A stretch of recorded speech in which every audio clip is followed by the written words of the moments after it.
When the pot clean, operation need vaccine. Me say vaccine. Vaccine.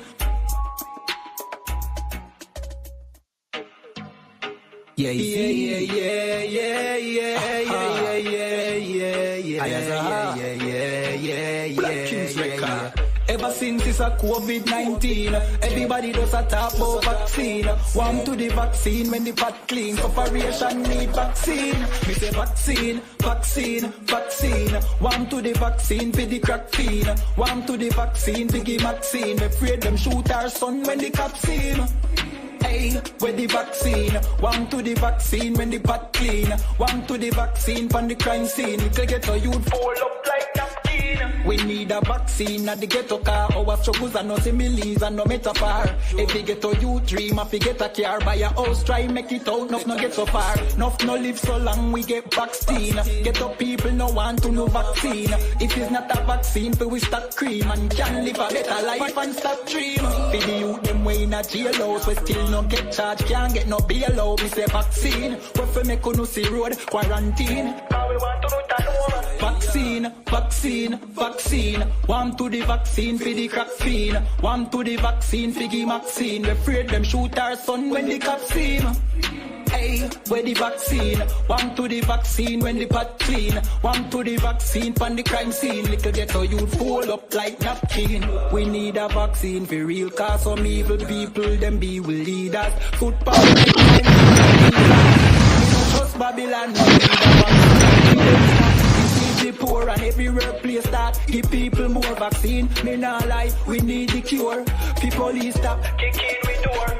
We need a vaccine fi bust the aisle mill fi cut the piping. Look how long aisle price drop, but JPS I give we some fuckery like the whole out no fake. Go yeah yeah yeah yeah yeah yeah yeah yeah yeah yeah yeah yeah yeah yeah. Yeah, yeah, yeah, yeah, yeah, yeah, yeah, yeah. Yeah, yeah, yeah, yeah, yeah, yeah, yeah. UPK got the vaccine. Mr. General Yarn have the vaccine.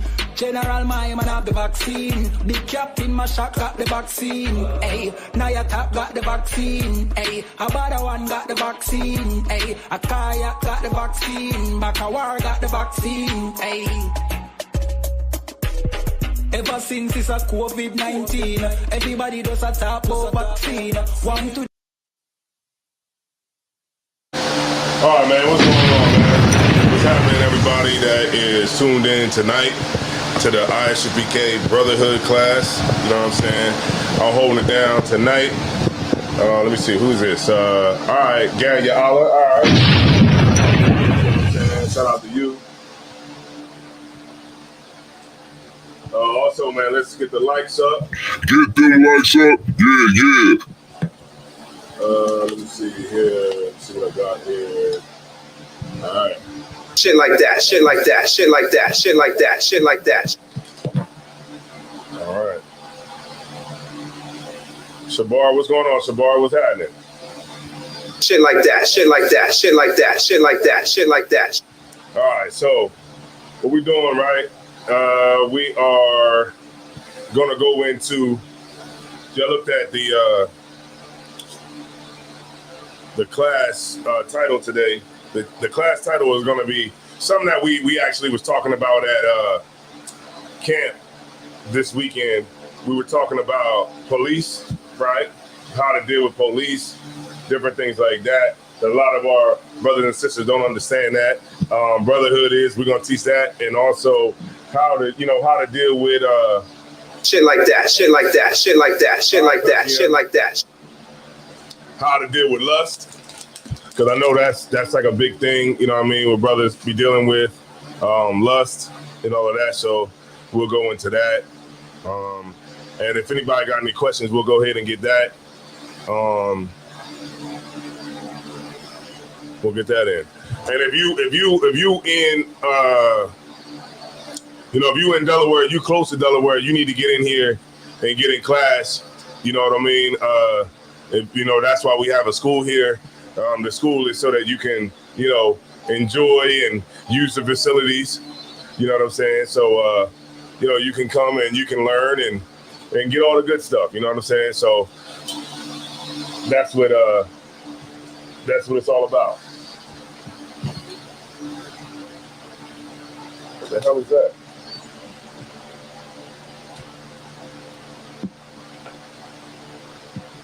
Salakia. Hey, can y'all hear fine? Let me know before we get started. Hold on, let me just check this feed real quick. Salakia.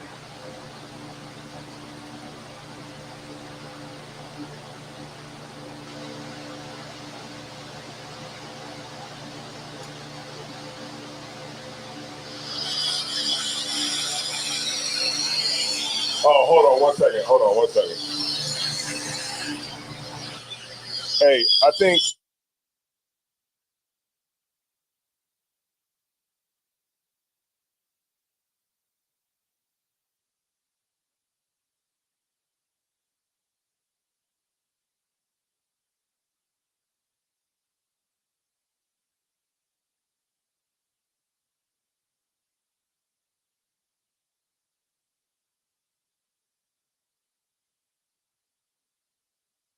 yeah, just move the fan further back.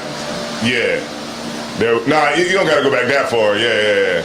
All right, let me know what y'all can hear now, man. Yeah, just move the fan further back. Yeah. Nah, you don't gotta go back that far. Yeah. And then this one right here. What's going on, sis? Nothing, You came up from North Carolina, right? No. Oh, you just here tonight for class? Yeah. Oh, okay. Sorry, Christ. All right, why is this? Hold on. Give me 1 second, y'all.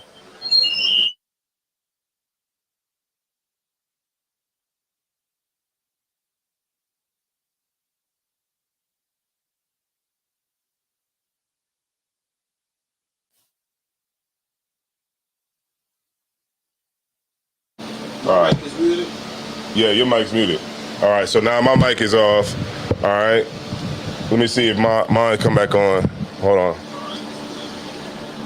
You probably need to cover it. Yeah. You know what I mean? If you're going to go out of feedback. All right, so now my mic is off. All right, so my mic is off. Okay, so mine come back on. All right, so that's good. Let's hear yours in the back.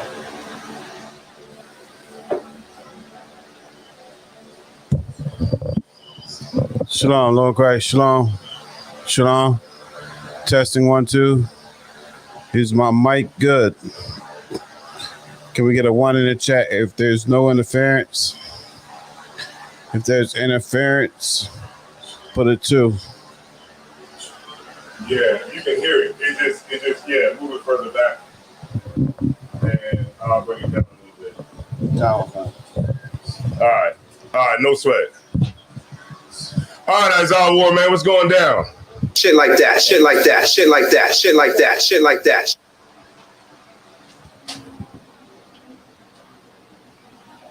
All right, no sweat. We had the fans going in here, man. We might have had them just a little bit too loud. But yeah, we're going to go ahead and get started with the ISUPK Delaware Brotherhood and Sisterhood class because it's definitely needed in this time because without brotherhood and sisterhood, I mean, what do we actually have? And that's the answer to that is nothing. I mean, we was out on the street this weekend, and just really trying to express it because this is what the whole camp was about, was brotherhood.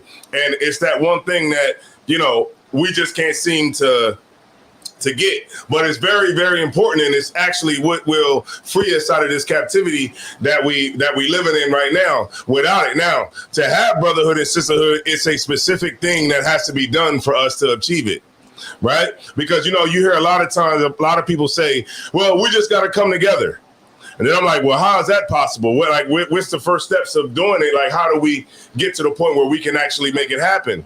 And they can't never tell you because. It's just something that just sounds right because we've been hearing it so much. We've been hearing it so much throughout the years. All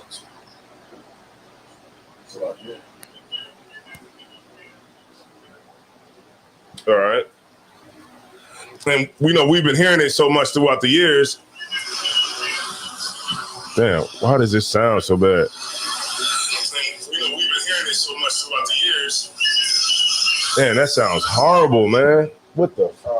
Is your internal mic on the laptop? Hold on 1 second, y'all. Damn, that mic sounds horrible.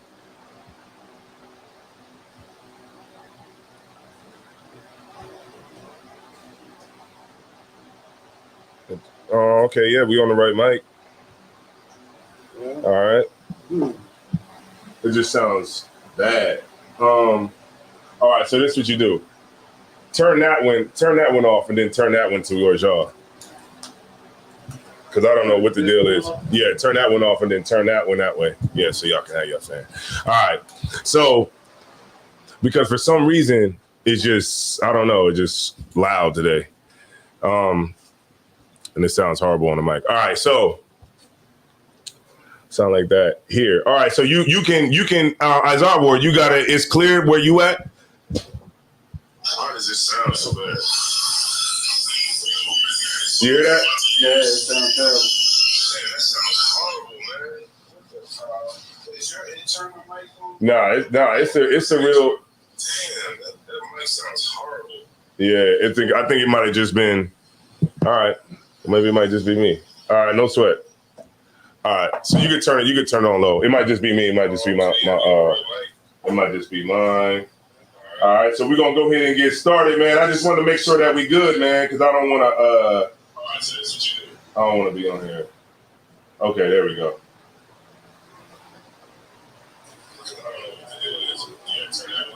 All right, there we go. All right, no sweat. All right, boom. All right, Isaiah Ward. Film your phone. All right, no sweat. So brotherhood, man, is a weapon. Now, remember what I said earlier when I said about the person, when I asked them, I said, how do we achieve brotherhood and sisterhood? And the first thing that they said to me was, we just got to come together. Now, that is true in a sense, but is it actually really practical? Living in the time where we're living now, where America is so divided, where you have, you got black people that are Democrat, you got black people that are, Muslim, Christian, black people that are Buddhist, black people that are, in all forms of everything in America. And so would it be actually practical for it to happen without a specific thing? And she basically was like, well, and I actually asked a man and a woman, and they basically said, well, we just got to put our money together. And it's like, okay, we'll give it to who? You? You know what I'm saying? Like, who are we going to give our money to? Well, how are we going to put the necessary things in place for us to have this brotherhood and this sisterhood? Now, the first thing we have to do is we have to have rules. We have to have rules that everybody has to abide by. Right. Rules that if you break these rules, you will be punished for breaking them. Right? This is the basis on how any government is built on. This is the basis of what any government is built on around the earth. You have to have rules. And out of those rules, you have to have punishments that would happen if a person breaks those rules. Right? And this is why it's important to have a government. It's important for us to have the laws, the statutes, and the commandments, because that ultimately is what is going to get us to the goal that we're trying to achieve. Without that, what does it mean to just say that we're going to come together? What are we just going to come together and we got thieves and robbers, right? We got thieves, robbers, carjackers, murderers, burglars. We got, the effeminates. We got the transsexuals. We got everybody involved, and it's just not going to happen because everybody has a different way of how they feel that the world should be. Right. So the only thing that we can do at this point is lean on what the Bible says. And then that's how we will achieve that brotherhood and sisterhood. Go ahead, sis. What would be an idealized version for you of government and rules? The laws, statutes, and commandments. The sister asked, what would be the what? Say that one more time, sis. Like, what would be sorry. Hi, sorry. What would be an idealized version for government and rules? Just saying, like in America, just to keep it more narrow. Mm-hmm. Just wondering. Okay, so the first thing, right, is that we got to understand is that the laws, the statutes, and commandments is our government, right? The laws is between me and you. So, like, the laws will be like, okay, I'm not going to steal from you because I don't want you to steal from me. I'm not going to have sex with another brother's wife because I don't want him to have sex with my wife. You know what I'm saying? A sister is not going to lie to her sister because she don't want her sister to lie to her. You get my point? And that the laws will be between me and you, right? The statutes is what will govern a city. What will govern a city or a town. So we'll say, okay, if you break this rule, then this is the punishment for breaking that rule. You know what I'm saying? Okay, and then also the statutes is like, okay, we got to do the high holy days. This is the way the Lord wants the high holy days to be done. Right? So we would know, okay, on this day is going to be the Passover. On this day is going to be the Feast of Unleavened Bread. On this day will be the Feast of Tabernacles. So we would have the statutes, and then also we would have statutes to govern how we would dish out punishment. You know what I'm saying? So it's like, okay, you was a murderer. Okay, under this statute for murder is stoning, or is this, or is that. And that's how we were set up. And then the commandments will be between us and the Lord. You get my point? So the laws, the statutes, and commandments is the government. Got you. But I have one more question. I just gotta. Nah, go ahead, sis. Nah, go ahead. I gotta notate because I will forget. There you go. So those at home. So when you look at like when we left out of Egypt, right? When we left out of Egypt and we got the commandments from the Lord, right? We got the commandments. The Lord was setting up our government, how we was going to be as a people on our own. So when we was going through that desert, the Lord was proving us and trying us. Could you give me that to prove Israel? Give me that to prove Israel. 40 years to prove Israel. So while we was out there, the Lord was getting us ready for what was about to happen. Right, where we would have to go around these other nations and we would have to stand by what the Lord wanted us to stand by and not stand by what they wanted us to stand by. So what happened was when we went to these other nations, what did we do? The same thing we do now. The same thing we've been doing throughout century after century after century. We get around other people and we give up our culture and accept theirs. You get my point? Yeah. Ahead, sis. So like in terms of like outside of just law itself, like there's different like government structures. Yeah. How do you feel about those, and how do you feel that leaders should exemplify themselves? In addition to what you're talking about, assimilation, I believe that is a terrible thing, but historically, you know, when your country is literally thrown to shit, excuse my language, when your country is literally thrown to the wolves by someone who just invaded your country, sometimes that becomes like a thing to survive. How do you feel about those kind of things? Okay, I got you right now. And then hold Ecclesiastes 12 and 10. All right, you can hold that for me real quick. Oh, God. All right, now, sis, around the earth, right? Around the earth, they're using our laws. Every other nation is using our laws. And they're using it, and they're actually able to run countries. The white man, when you go to the court, what do you sign? What do you swear in on? The Bible. You know what I mean? The president of America, when he gets into office, he puts his hand on the Bible and swears that he's going to uphold the Constitution. You see what I'm saying? Like everybody takes our book.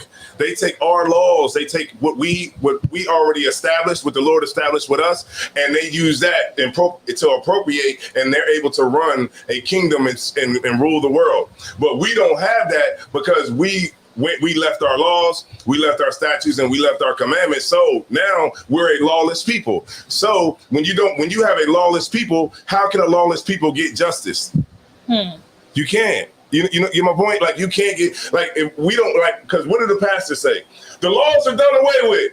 Christ nailed the law to the cross. We're all done with the law. So now we're just a lawless people who's walking around here. And because of that, we don't get justice for Trayvon Martin. We don't get justice for Breonna Taylor because our people without law can't get justice. Every nation understands that to have a nation, you have to first have the rule of law. And we don't have the rule of law. We just are ruled by people because we don't have the decency between each other to prefer each other and different things like that other nations do. So other nations, they look at our book and they say, you know what, I'm doing that. I'm doing that. Oh yeah, we're not supposed to be around these people. I'm doing that. You get my point? But we just don't do it. And because this scripture right here, let me get Ecclesiastes 12 and 10. God. Let me see that link. Because we don't do this, I'm about to show you right now, sis. Can you get a brother the mic? Yeah. Yeah. I'm about to show you because this is why we're destroyed right here. The book of Ecclesiasticus, chapter 12, verse 10. Mm-hmm. Never trust thine enemy. Say it one more time.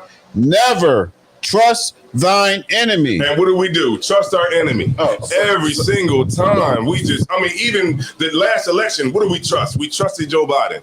We trusted that because he said that if we're not black, if we don't vote for him, we're not black. And because we trusted that he would actually do something for us, we see now that he's the president of the Ukraine.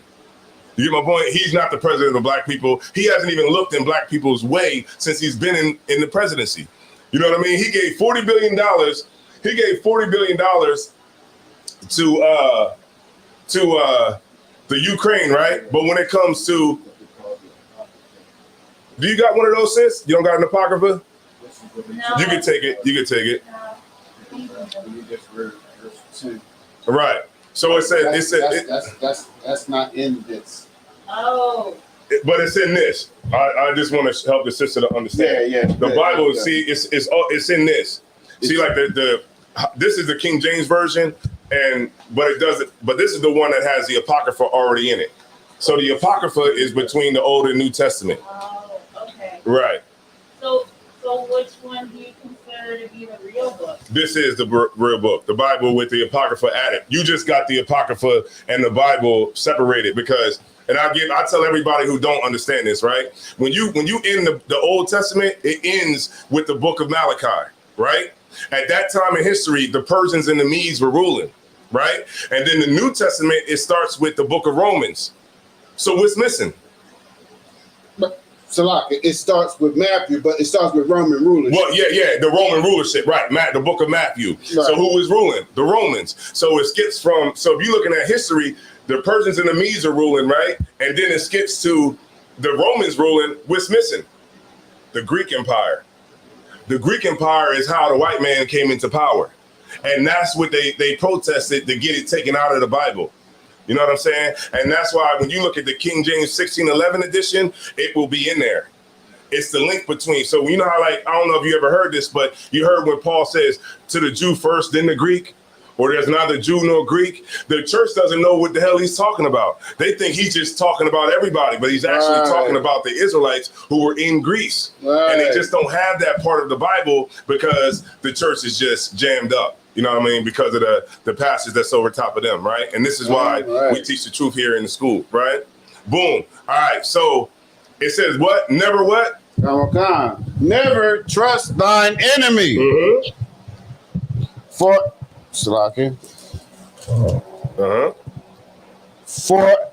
For like as iron rusteth, so is his wickedness. Right. So because even when you look at the Travel Channel, right, and you see those white folks all over in them African tribes, right, all up in there filming them. You know the ones with the plates in their lip.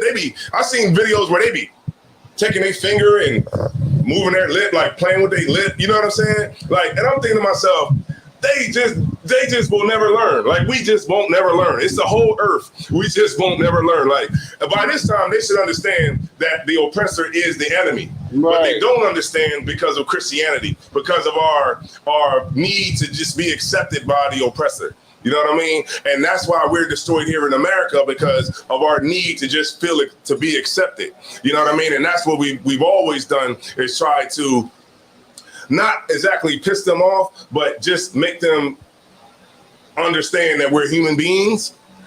And at this point, what's the point? You know what I mean? What's the point in trying to convince them that Black Lives Matter when they should be convincing to us why their lives matter? You get my point? So it's like we constantly, like, I think it's like the black movement, I guess you would say, is just we're trying to find a good oppressor that's finally going to do right by us. And because we don't have that, we stay destroyed. And because we don't have the law, we stay destroyed. And because we want to be a part of America, we stay destroyed. So this brings a question, right? Mm-hmm. The Christianity has a history of oppressing multiple groups, including African American, mm-hmm. Black, Negro, whatever you want to call us. Mm-hmm. Why be so adamant about Christianity if it has already been proven to be to our detriment and to keep us behind, among other things. And what was I going to say? And like the movements that we've tried multiple times, like how do you feel about those, like as groups like Black, Native, Hispanic, etc.? Like, how do you feel about all of that? Like the progress that we've made intersectionally as Christians, and right. people of color. All right, I'm gonna answer the question backwards. Yeah. All right, this is how we've gone in America, right? I'll give you an example. This is Black people, right, in slavery. This is the oppressor, right? After slavery, we just went like this. That's all we did. We came from here to here. So along the way, things were cosmetic along the way. Like we got a few cosmetic things like, affirmative action, certain things along the way, but it never switched the power dynamic between the two. We've always just been the permanent underclass. We've never went, every time we move further up, they just get further up. Every time we move further up, they just stay further up. Our power relationship has never changed. And in psychology, you know what they call that? They call it rat psychology. The reason why they call it rat psychology, because when you put a rat inside of a box, you can condition that rat to do whatever you want. You can make a rat play ping pong. You can make a pigeon play ping pong. Why? Because you change his environment, you control his environment, and you control the food, you control everything. So the oppressor understands like that's how he can keep us down, right? Through that psychology, you know what I mean? And Christianity is one of the parts of his psychology. Christianity is a religion of servitude. It's about trying to not offend the oppressor and to show him that all we are about is love.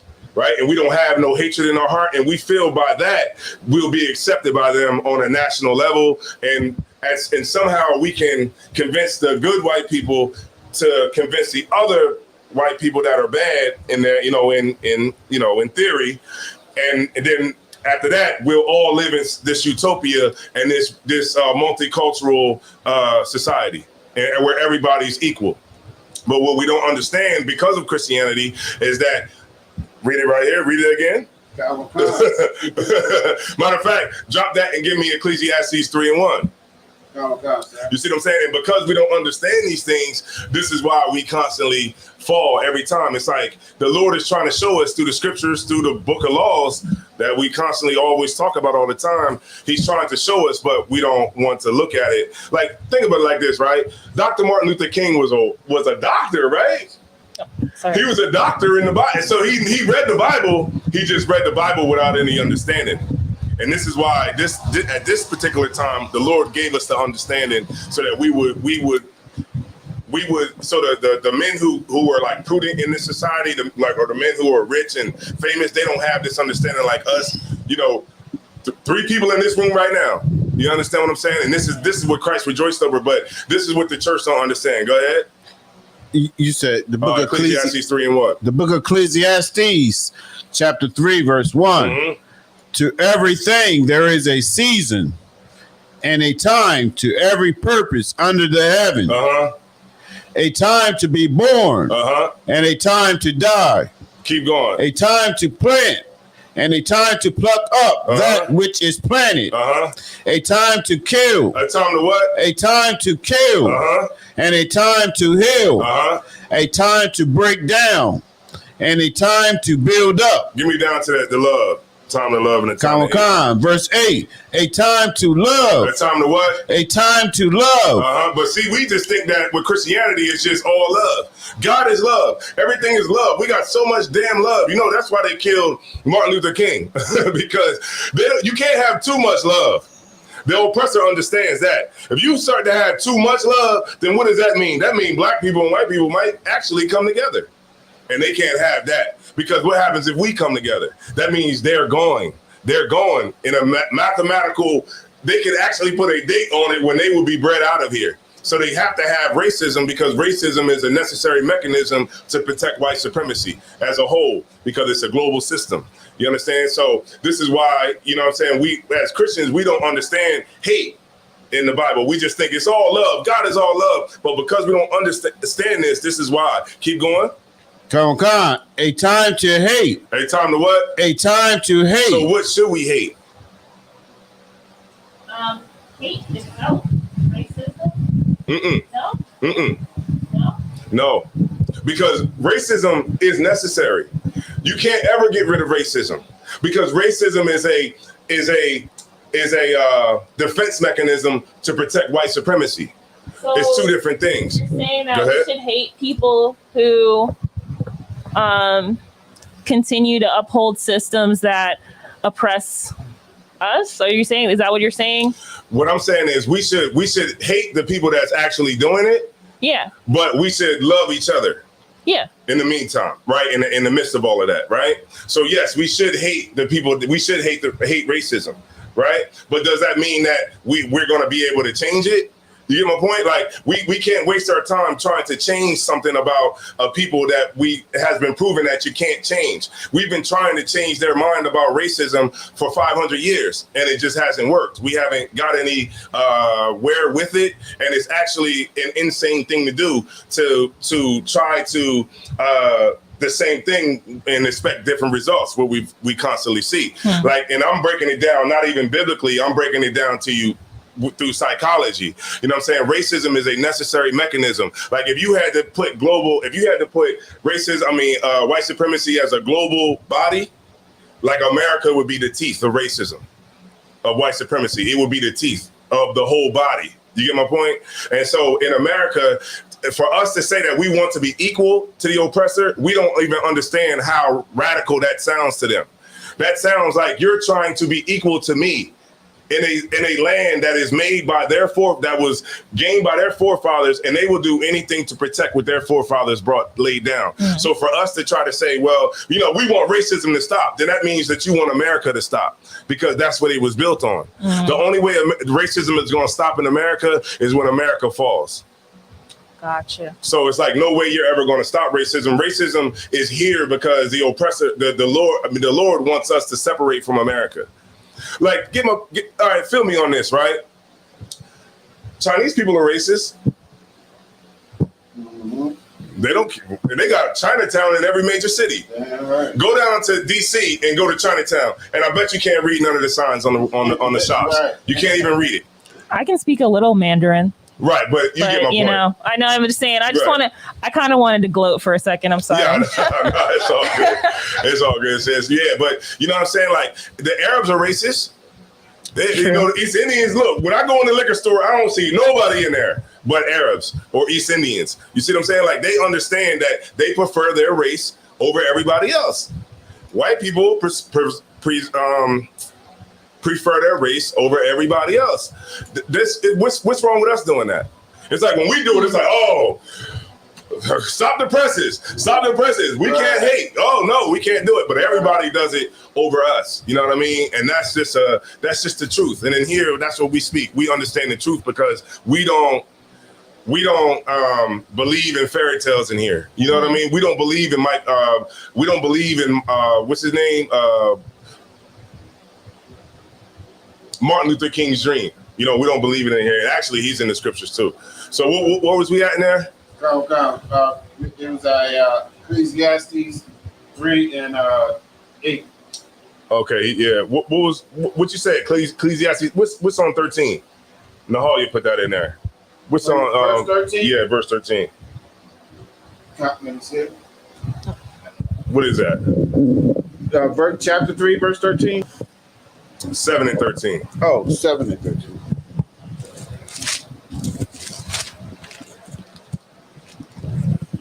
You know what I mean? Like, go ahead. It says, Book of Ecclesiastes, chapter 7, verse 13. Mm-hmm. Consider the work of God, for who can make that straight which he hath made crooked? You see that? Like, we can't make the oppressor straight because the Lord made him crooked, period. You know what I mean? Now, do I work with, the oppressor all day? Do they treat me bad? No. You know what I mean? No, I don't necessarily have a specific hatred for them personally. You know what I'm saying? But as a race, you know what I mean? I hate the crime. I hate what they do to my people, and I hate the crimes that they do to my people. You know what I mean? It's a difference. And the first thing a person would say is, well, what about black people killing black people, right? That's always the thing everybody always say. Now, when a black person kills another black person, it is a crime, right? And it's a bad thing, right, that we shouldn't do, right? But if a black man kills a black man, he goes to jail, and he gets punished to the full extent of the law. Now, when another person from another race kills you, that's a whole different thing. That's a act of war. So if Chinese people if the oppressor was killing Chinese people, what do you think the Chinese government would be doing with America right now? Oh, they're already at America and China are not on good terms. And right. America was doing that. They have done stuff like that in the past. Mm-hmm. They would not be on good terms, especially during this age of globalization. Right. You know what I mean? Mm-hmm. We get a lot of our products from China. Mm-hmm. You know what I mean? Mm-hmm. A lot of manufacturers are in China. So mm-hmm. if the United States were dumb enough to do something like that, that mm-hmm. means it would be. If the United States were dumb enough to persecute Chinese people, they would literally put all of our resources that we are currently receiving at jeopardy. Right, because you know what America is? America is just the land of the slave master. You know what I mean? And they just annex everybody else. Everybody. They get all the bananas and the fruit out of this country. All the oil out of this country. They just slave masters on a global plantation. Speaking of which, you guys should probably go look up the Banana Wars. It's pretty crazy. Yeah, I know about that. Yeah, it's bloody. That's all I'm gonna say. Yeah. Yeah. Yeah. We got we got plenty of books in here. Yeah, we definitely know about the Banana Wars. All right, so let's go. Let me move on real quick, right? Because I want to get into this right now. The first thing that we got to understand when dealing with the police is that don't be on the side of the road trying to teach a cop. All right. Now, I know with the Moorish Americans, they trying to have all this paperwork and they think that they're going to beat the oppressor with paperwork. But don't do it, because it's very, very dangerous and you can lose your life, right? Mm-hmm. The countless numbers of brothers and sisters who have lost their lives trying to stand up for something on the side of the road to a bunch of rednecks. Now, we're going to go into some scriptures to help our brothers and sisters to understand, all right? Let me get Haggai 1:5. Yeah, we ain't with the Haggai in a minute. No, 1:7. Haggai 1:7.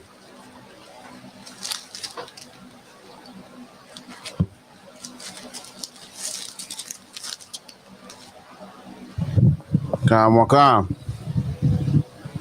Are you scribing or you not scribing today? Oh, come, sir. If not, if it's too much, just don't even worry about it. Just go ahead and read. Come. If it's too much. Go ahead. The book of Haggai, chapter 1, verse 7. Uh-huh. Thus saith the Lord of hosts, mm-hmm. Consider your ways. That's what we have to do, right? Whenever we're dealing with the police, whenever we're dealing with someone, you have to consider yourself. You know, consider what type of a person you are. You know, a lot of times, like when we see a lot of these like videos and stuff, you know, you got to consider the person too. Sometimes everything ain't a fight. Everything ain't ain't like got to be turned into a big issue. You know, damn, you was caught. You know, you was caught speeding. Just take the damn ticket. You know, if you was the cop told you, hey man, you know, I saw you pissing on the side of this building and you got to take this ticket. Just take the ticket. You know what I'm saying? Like, don't put yourself in jeopardy trying to prove a point. All right. Let me go to Judith 8:24. Judith is in the Apocrypha 8:24. So we're going into, I just want to go through a couple of scriptures to show brothers, man, because when we was out there, man, it was like, You know, at camp, this is what we were talking about. We were talking about brotherhood and sisterhood. And a lot of our people, like, they didn't understand, like, what it entailed. And because we don't have brotherhood and sisterhood and we don't have real leadership, this is why our people are dying on the side of the roads, man. Because they don't have the right people that's telling them how to deal with, you know, when the oppressor is somebody who's trying to kill you every day. And because we don't understand that, because of Christianity, we think that we can, you know, sometimes, you know what it is, Mataziala, sometimes we feel like we in Americans. Sometimes we feel like that, you know? Right. We start to really feel like we an American, and then we get showed that we are not. Right. Go ahead. Salaka said, prime example will be Brittany Griner. Yeah. Because just because we have liberty here in America to smoke weed and, you know, you can smoke your face off, whatever you want, that doesn't mean you can go to Russia and do it. It doesn't mean that you can go to any of the other countries, and you're not going to have any favoritism with these other countries when you go to their places. You understand? Yeah. You're not going to have that same type of favoritism. These other countries don't give a damn about America. You know what I'm saying? And they don't care about the fact that you coming from America and you think that you're going to get some sort of, you know, favoritism from them. They're going to lock you up. And let's take it off of Russia for a second. If she would have went through Colombia or Peru or anything like that, she might not have gotten the 10 years, but she definitely would have gotten locked up, because whenever you were trying to take drugs on a plane and you're at an international airport, that is international smuggling, whether you understand it or not. All right? So, all right, so let's, you got it whenever you're ready. Kamakan. Mm-hmm. The book of Judith, chapter 8, verse 24. Mm-hmm. Now, therefore, O brethren, let us show an example to our brethren. Right, so we gotta show the example. So, like, when you get pulled over by the cops, man, you don't need to be trying to teach him about, you know, case 775 of the Supreme Court from 1972. You don't need to be telling them that, because what's going to happen? He's going to bust you in your head, and he's going to drag you and your rib out of that car, and then you're going to be made an example out of. So what we want to do is we want to understand what's going on here, right? Agree with them, like the scriptures say. I'll bring that out in a second. But at the same time, you want to be what? Kamakan. Now therefore, O brethren, let us show an example to our brethren, because their hearts depend upon us. Because they what? Because their hearts depend upon us. Meaning this, man, we got brothers and sisters that depend on us, right? They depend on us. You know what I mean? Read on. And the sanctuary. And the what? And the sanctuary. Meaning that, you know, the church, the school, you know what I mean, depends on you. You know, everything depends on you. You have brothers that depend on you, sisters, family members, right? And the school. Read on. And the house. And the what? And the house. And your house, man. Like, you know what I'm saying? Like, where you live at. Your family and your household, they depend on you. So when you're out there, you have to make the right decisions and understand where you are living at and understand what's going on here, because Christianity leaves you in a fantasy and you're not able to understand reality. Right. Read on. And the altar rests upon us. Say that one more time. And the altar rests upon us. Meaning that everything rests upon you. And when you make bad decisions, you know what I'm saying, you jeopardize all of those things. You understand? Any more on that? That was it? Yeah, come on, sir. All right, no sweat. All right, let me get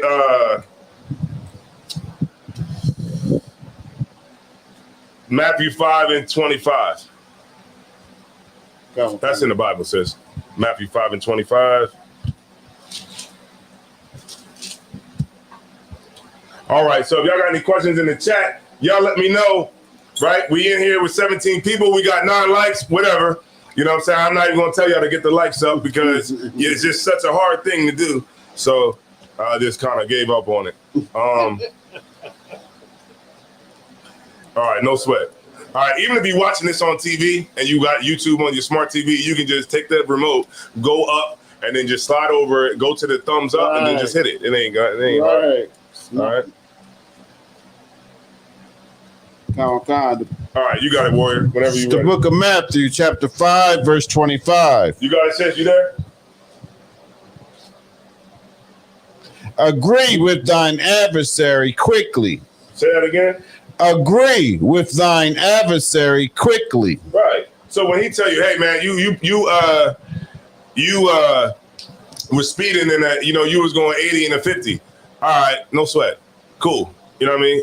Give me the ticket. No sweat. Most of the time they're going to say, you know what? Don't even worry about it. You know what I mean? Just let me check your license registration and we'll be good to go and I'll let you go. Right? Go ahead. Come. Whilst thou art in the way with him, lest at any time the adversary deliver thee to the judge, and the judge deliver thee to the officer, and thou be cast into prison. There you go. You get my point? This is Christ saying this, right? You got to understand like where we're at and what we're doing here. We're not in our own land. We're in America right now. And if you understand these rules, if you understand these things, then we can live and we can coexist to a certain extent, right? But also we got to remember that, you're dealing with someone who is a murderer from the beginning, who is only out to kill and destroy you. So when you don't understand that, because of Christianity, I'm gonna keep honing in on that. Right. Because of Christianity, you don't understand that. You think that it's just one bad cop. You think that it's just, we just gotta just purge the police station of all the filth, when that's not true, right? The whole thing is built off of protecting the rich, right, from the poor. That's why the whole cops was in place, but they started out on the plantations. Right. They started out as the patty rollers, and they would go and hunt down the slaves and bring them back to the plantation. Right. Boom. All right. So I'm moving a little bit fast. So let me get Romans 13:1. Come.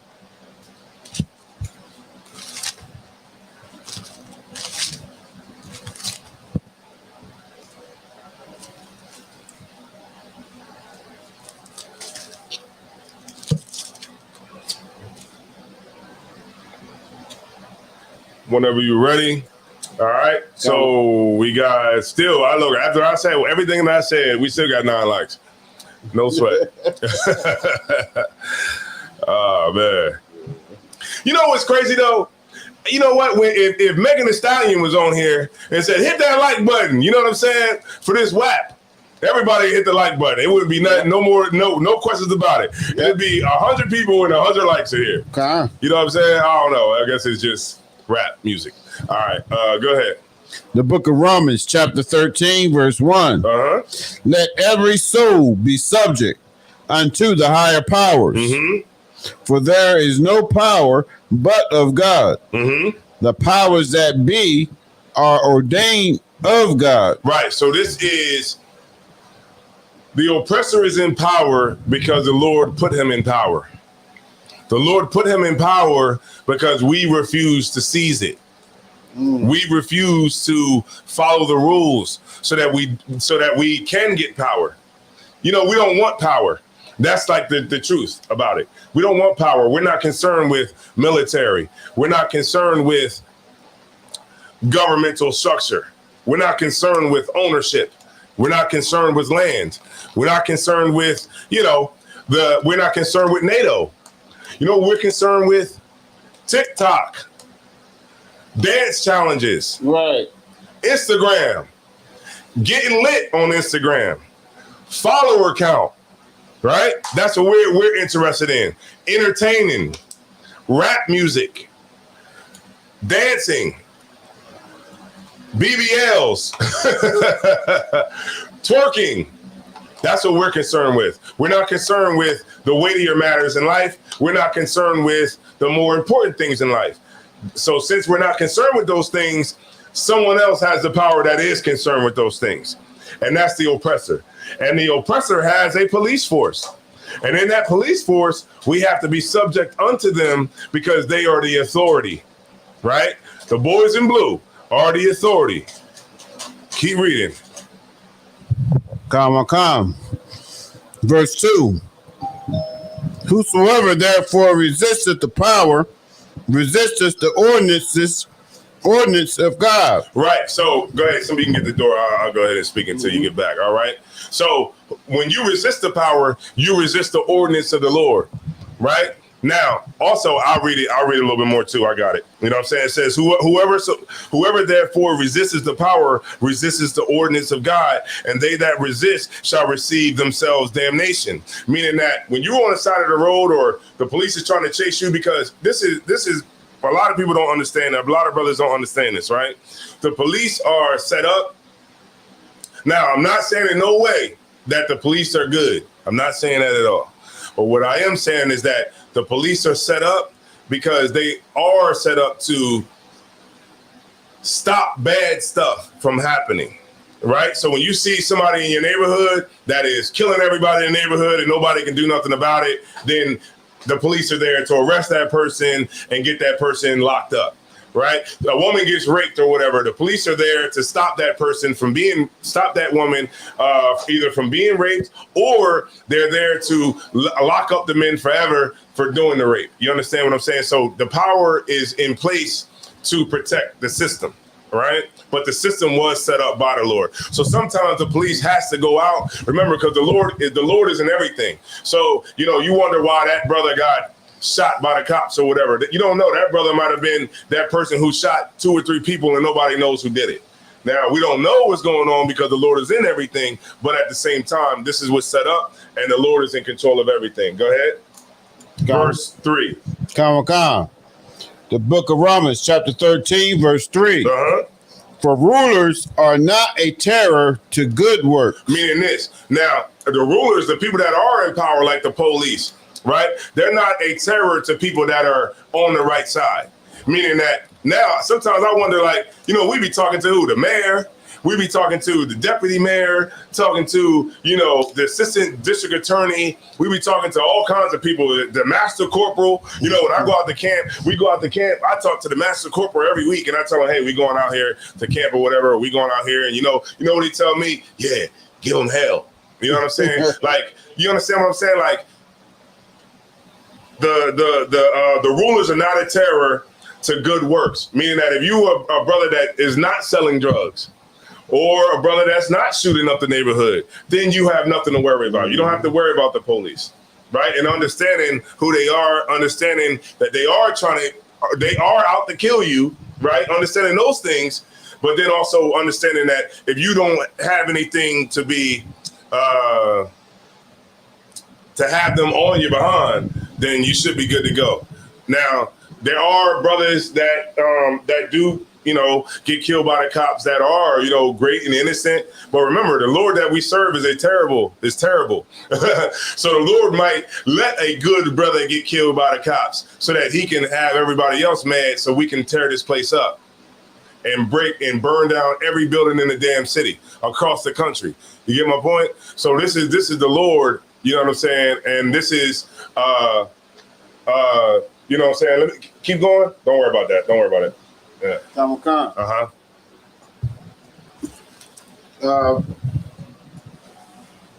But to the evil. But to who? But to the evil. Read it one more time from the top. For rulers are not a terror to good works, but to the evil. Wilt thou then not be afraid of the power? Right. Do that which is good, and thou shalt have praise of the same. Of the same what? The same power that could bring terror to you. You get it? Let me know if I'm moving too fast or if you don't understand it. Y'all understand it? Yeah, no, maybe. Go ahead. So it's kind of live by the sword, you die by the sword? Not in this sense. Okay. This sense is having respect for authority. You know what I'm saying? What's going on here is he's teaching you how to have respect for authority. And then with having that respect, you have to, you can live. You know what I mean? Because you know what the brothers on the side of the road do is they try to combat the oppressor without having power. That's one of the flaws that we have in this system of integration, because we integrated in this system, which was so stupid of Martin Luther King to do. He integrated us into a system without power. When you integrate into a system without power, then automatically you become the permanent underclass. Because Chinese, they integrated into America, but they have power because they have a home country that will make and ensure that they get treated with respect. You know what I mean? The Koreans, they're integrated with us too, and they have a home country that has power. Black people, we don't have Africa as power. Why? Because we're not African. Africans are not our people. And I don't know why it's so hard to understand that. It's just because we got the same skin color, that means we the same. East Indians have the same skin color as we do too, but nobody thinks that we're the same. Anybody see Africans rocking afros? No, nobody see that. Like, you don't see it. Like, you know what I mean? You might see the braids or something like that. But I'm just saying, you know, the spirit. When that brother had that hair out, or that sister had that hair out, you know what I mean? You don't see them doing that. Nah. It's just not their thing. You know, where's the African heavyweight champ of the world? Where's he at? If they never left Africa, shouldn't they be beating everybody? Why does America only have the heavyweight champion of the world? Where's all the stars from Africa that's in the NBA? It's maybe a couple like Manute Bol or somebody, but it's never nobody that's like super athletic. You know, like LeBron James or, you know, I don't know, give me some. Kevin Durant, all of them. You know what I mean? Which you might see like some real tall dude from Africa, like Manute Bol or somebody like that could just get the basket and just dunk it or something like that. But there's nobody like with the kind of athleticism like we have. You know what I'm saying? We dance the best. We dance the best. We got the best swag. You know what I'm saying? We rap the best. We sing the best. We have the best dance hall music. We got the best dance hall. So we got the best music that other nations try to copy it. Right. Now, Afro beats basically just took the whole reggae movement, the whole dance hall movement, and they just took it to Nigeria because they seen what was going on in Jamaica. Right. They seen what was going on in Jamaica. They said, well, we got to do that. You know what I mean? And they just took it, the whole thing. Now you got all these other cats that's out here that's in Africa doing the same thing that the Benjamites were doing that in Jamaica. All right? It says, keep going. Read it one more time. Let's read the scripture one more time. Verse 3. Sir. The book of Romans, chapter 13, verse 3. For rulers are not a terror to good works, but to the evil. Right. Wilt thou then not be afraid of the power? Right. Will you not be afraid of the power? Because if the power is a terror, if you're breaking the law, if you're doing bad, if you're doing evil, you know what I mean? Are you not going to be afraid of that? You should be afraid. If you're selling drugs, you should be afraid of the police. If you're shooting people in the neighborhood, you should be afraid of the police. You understand what I'm saying? If you're breaking in people's houses, you should be afraid of the police. It is just natural. When I was out in the streets and I was hustling, I was afraid of the police. You know how I know black people are afraid of the police that are doing wrong? Because when the police pull up, you booking it. And guess what you're running from? The belt.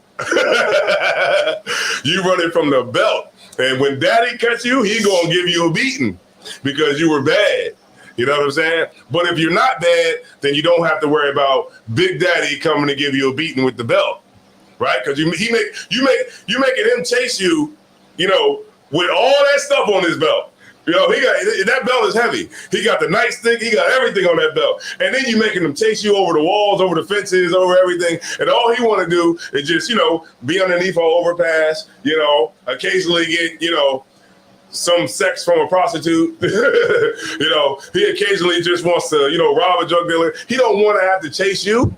He don't come to work to do that. So when he does have to get out and chase you, and then when he catches you, he's going to give you a beating, right? Go ahead. Come, sir. Oh, shit.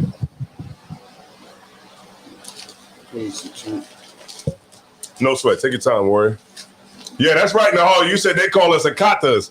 Right. That's what Africans do call us. That means cotton pickers. Because, you know, and that's what makes it so, just to your point, you know, that's what makes it so crazy about Pan-Africanism. You know that ideology like Dr. Umar? Like Pan-African, we got to be Pan-African. You know, that is a concept that came up from slaves in America, that we're going to go to Africa with our ideology of all Africa coming together and being one people. I just watched a documentary last night about the Congo. You know, the DPR, the Democratic Republic of the DPRC, the Democratic Republic of Congo, the DRC. The DRC is fighting. You know what I'm saying? African nations are fighting other African nations for power. They're not all united in Africa. You know what our idea of what Africa is Wakanda. Right. We think everybody over there is on elephants, you know, and riding around on giraffes, and somehow we're all going to come together. No, the Congolese don't deal with the people from Zaire. You know what I'm saying? The people from Zaire don't deal with the people from Madagascar. Everybody's different. Everybody has a different thing. The Sudanese don't deal with the South Africans. They're just totally different people, and they're all fighting. The Interahamwe, you know what I mean? The Boko Haram. All these people have different ideologies, and then you got out of the countries, you got different subsets of tribes that are warring with each other. And so so you think they're gonna jack that garbage that we're coming with from over here? The cotton pickers of America is gonna come over there and say, we all gotta be one people. Are you crazy? Mm-hmm. That is dumb. So instead of us trying to convince Africans to come together with us, then why don't we just stay together here? They did it before. It's called the Declaration of Independence. If we can learn anything from the oppressor, we can learn that. Do you hear the oppressor trying to come together with England, Great Britain? No, they don't try to do that. What they did was they signed a Declaration of Independence in 1776, and they said that we are our own people over here in these 13 colonies. So how many generations do we have to be removed from Africans? If we are Africans, you know, if we want to go with that narrative, then how many generations do we have to be removed from Africans to say that we are our own people? When do we sign our Declaration of Independence? How long does it take? It didn't take the people that was in the 13 colonies. It didn't take them that long. It didn't take them 500 years to realize that they wanted to be independent from the people that was oppressing them, right? In England. And they signed a Declaration of Independence, and now they're the superpower of the earth. Maybe we need to sign our Declaration of Independence. Then maybe we'll get somewhere. And we got our Declaration of Independence right here, right, in the scriptures. Keep reading, warrior. Calm, sir. Uh-huh. Do that which is good, and thou shalt have praise of the same. Right, of the same people that could do terror to you, like the police. You know what I'm saying? They would be cool. You know what I mean? They'd come out, hey, sir, what's going on here? Oh, man. Yeah, we just having to speak in right here. We just having to speak in, and, you know what I'm saying? We exercising our free speech out here. You know what I'm saying? We trying to, you know, we teach our brothers and sisters to get off drugs, get out of gangs, and that's what we out here to do. We out here to wake our people up so they can come out of crime and robbing and drug dealing and gangs. And you know what the cops usually do? They be like, okay, all right, sounds good to me. All right, yeah, sounds good. Then they walk up, get in the car, and roll. To the point now, the cops look at us and they just keep rolling. They don't even stop. If we was anybody else, right, with a commotion like we be having on the corner with people out there, you know, just watching, they'd be like, oh, what's going on over there? You know, a lot of black people standing together. What are they talking about? Let's break this thing up. Let's break it up. Yeah, let's go. Break it up. Right? Now, the cops, they ride by, just be like, keep rolling. They just do this. Keep rolling. Because they know that we're not about no problems over here. They know that we're not the ones that selling drugs. They know we're not doing any crimes. So they just like, and then and at the beginning, they tried to stop and get our paperwork. And I was like, look, here's paperwork right here from the city, from the, you know, the Department of Events Department, from this person. Oh, this is the facts. Oh, this is blah, blah, blah, you know. And they was like, oh, okay. And they gone. And now they don't even say nothing to us. Keep going. Oh, she had a question. I got you. Hold on 1 second. Let me finish the scripture right sir. Uh-huh. Verse 4, for he is the minister of God to thee for good. Right. That's the police. Because, okay, they don't do good all the time. But they are for good. You get my point? Because they're like a brother who's a serial killer in the hood. You know what I mean? A brother who might got a couple bodies. That brother needs to get off the streets. And the cops need to get him off the streets. If the streets don't get him off the streets, then the cops need to do it. You get my point? The cops are there if somebody breaks in your house. The cops are there if somebody put their gun to your head and take your car. You get my point? Like, the cops are there to do good, right? Keep reading. Come. But if thou do that which is evil, be afraid. One more time. But if thou do that which is evil, be afraid. Uh-huh. For he beareth not the sword in vain. What's that mean?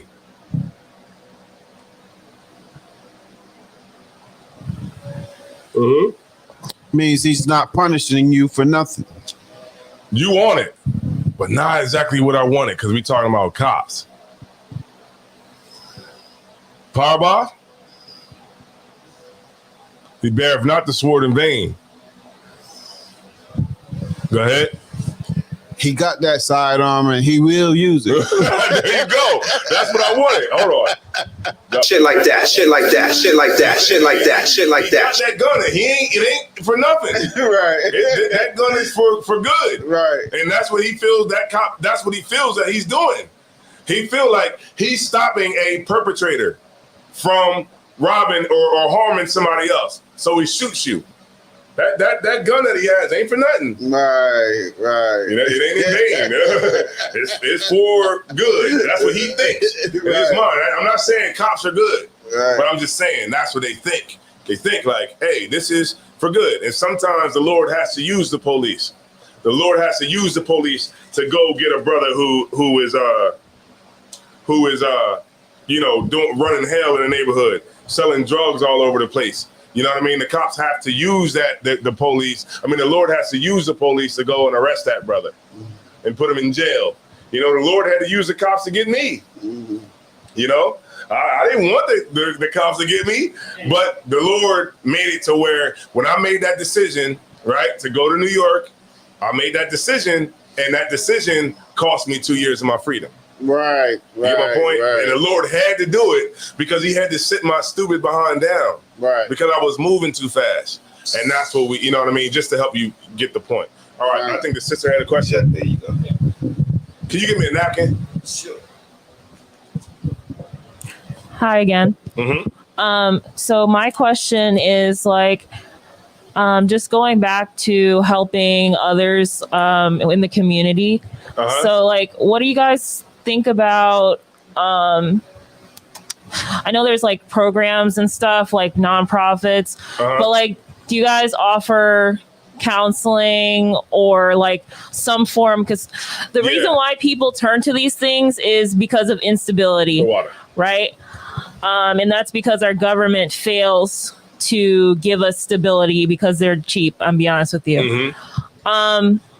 So outside of that, is there any plans for maybe, I don't know, developing housing with counseling services for those people who are struggling, may be involved in some form of current, former, or past crime, and maybe being involved, partnering with another organization? I know that this is not about the police, but I feel like in order to avoid these situations where police do get hostile, I feel like it's to start with that. I know, you know what I mean? I mean, we're starting with the soul, but sometimes you gotta be physical in terms of reaching out. Do you know what I mean? Yeah. I'm just wondering, Okay. No sweat. We do have programs in the school. We do have counseling in the school. We got marriage counseling, right, Bob? We got marriage counseling. And then also we have counseling, I get counseling all the time. I stay in counsel. You know what I mean? If he asks me a question and I can't answer it, I have to get counsel, right? But also, I get counseling every single day. I'm on the phone talking with somebody about my problems, about my issues. But then also, we get an outlet too. When we're dealing with, we get to go to camp every week. And we get to go out in the public and actually get out the aggression. We get to speak it out to people who are just on their way to get toilet paper. We get to talk to people that are just on their way to go get some sneakers. You know what I'm saying? So that's a way of, counseling for me. But also we have counseling in the school. I got it every week. I look at it. I can set up marriage counseling. I can set up just a trespass counsel. We have counsel between each other. Like if I wrong you or you wrong me, I can take you to counsel. And then also we got counsel on how you can deal with issues that you might be dealing with. You know what I mean? Because everybody in this school have been through it before. You know, you might think that you just the only one going through it, but there's other brothers and sisters in here that have went through it and they've overcame it, and they can give you the best advice and, give you counsel on how to deal with your problems. You know, like when I was in the world, I went to drug counseling. I went to rehab after work. Mataziala. I went to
All right, I'm back in the stream.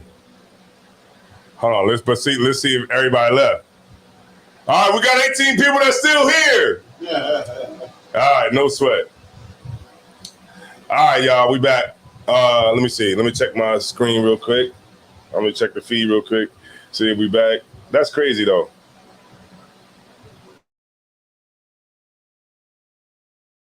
All right, let's get back into it. All right, what was your question, sis? Again? Oh, my question was basically like counseling, and then you stopped at what did you think you were doing, and you were asking me what you were doing in rehab, and I was saying, oh yeah. Wow, great memory.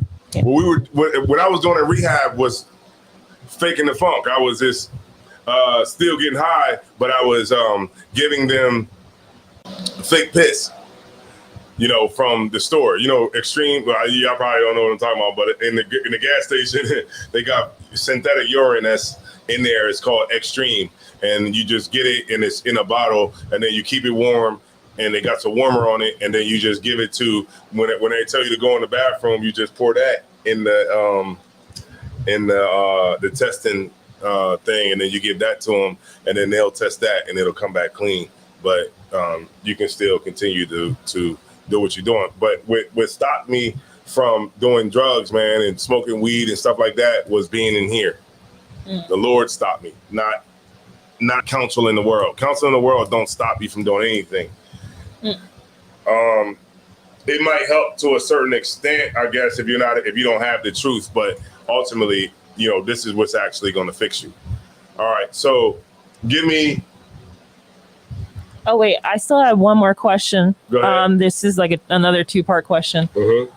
So, obviously, you guys are nonprofit, so you guys can get grants and stuff, right? Yeah. Yeah. So, seeing as our government is not doing a great job of rebuilding Wilmington, especially after the atrocities that happened well before the 1960s and post that affect us today, like, is there like a way you guys are thinking about either pushing the government or pushing your own efforts to rebuild or establish stability physically and spiritually? Like shelter, housing, food, spiritual. It's all Yeah. So in every city we have barracks. Every school has a barracks, so every school has a place where, you won't ever have to worry about being homeless. A lot of times, and we do it with nothing. You know what I'm saying? We do it with nothing. The church has, how much did the church make? $800 billion, right? $800 billion. How much? Billions. Yeah. The church made what? $800 billion, something like that. And what do they have? It shouldn't be no homeless people in the ghetto. You know what I mean? But we're doing it with just brothers who got jobs. Sisters like this. You know what I'm saying? Who cook for brothers, man, who get stuff together off of our own money. You know what I mean? We're doing the best that we can without nothing. And we're actually, what they say is like, we're making something out of nothing. And that's what we do. You know what I'm saying? Here, we put our money together. Like when we went out, what happened since when we went and gave food out to the community, we did it off of just our own money. Who does that? Most people just they'll get like that grant and be like, yo, I'm gonna get a grant and I'm gonna go out, or I'm gonna get the food program. You know what I'm saying? We got shut out of food programs. Why? Because they said we was a hate group. Oh. Because they said we was a hate group. You understand? That is so crazy. But why did they say that? Because the fake people that are trying to appropriate our culture and appropriate our nationality thinks that we're anti them. But how can we be anti them if we're the real them? Are you talking about people who also practice Judaism? Yeah, that's what I'm talking about. I'm not saying it because okay. I know you're not saying it, but I'm just yes. It's late. I'm trying to understand. You know what I mean? Yeah. So you know what I mean? We do the best that we can do with what we got, and we do it. We got 43 schools. You know what I mean? 43 schools all across the United States. We have barracks for the brothers, man. You know what I'm saying? We got, good sisters like this to make sure that nobody is ever going to be hungry. but we got to build it. But the first thing we got to do is we got to get our brothers and sisters to, get a clear mind and, you know what I'm saying, want to change. Because that's the main thing, like wanting to change. And we got to go out and we do this work. And it's not like a gate that's wide. You know what I mean? Like when you read in the scriptures, it talks about, the kingdom of heaven is not, it's a narrow gate. It's a narrow road to the kingdom of heaven, meaning that it's water on this side and it's fire on this side. So if you fall on this side, you're going to drown. If you fall on this side, you're going to burn up. So it's very narrow, but the church is wide. Everybody come, and we're not that. Here we are actually, we follow the Bible. And because we follow the Bible, what do we call? Extremists. Extremists, we call, what else? A cult. Right. Yeah, we're called a cult. We're called all that stuff because we actually follow the scriptures and does what it says. Because, and that's crazy. I brought that out this week on camp. They call us a cult, right? But on December 25th, everybody's going to go out and put a tree in their living room and then wrap electricity around it and expect it and then wonder why the house catches on fire. But we're in the cult. They're going to go out and they're going to buy a turkey and buy everything and celebrate the death of their own brothers. But we're in the cult. They're going to go out in April and they're going to get their kids to look for eggs that came from a bunny. But we're in the cult. You get my point? Like, it doesn't make sense. You know what I mean? Like, this is the mindset of our people in the world, because we follow the people in the world, the people that oppress us. So, like, in times of, like, do you guys offer, like, emergency shelter for people within the community? All right, I just want to know.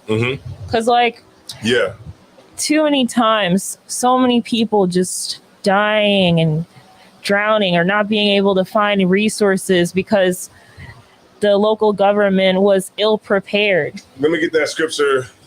Oh man, let me see. I got a scripture right for what you just said. Hold on, let me find it real quick. Give me 1 second.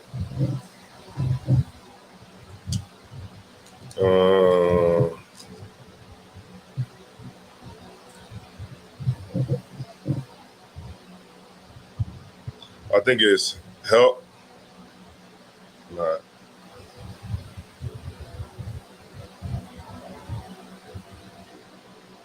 Give me 1 second, y'all.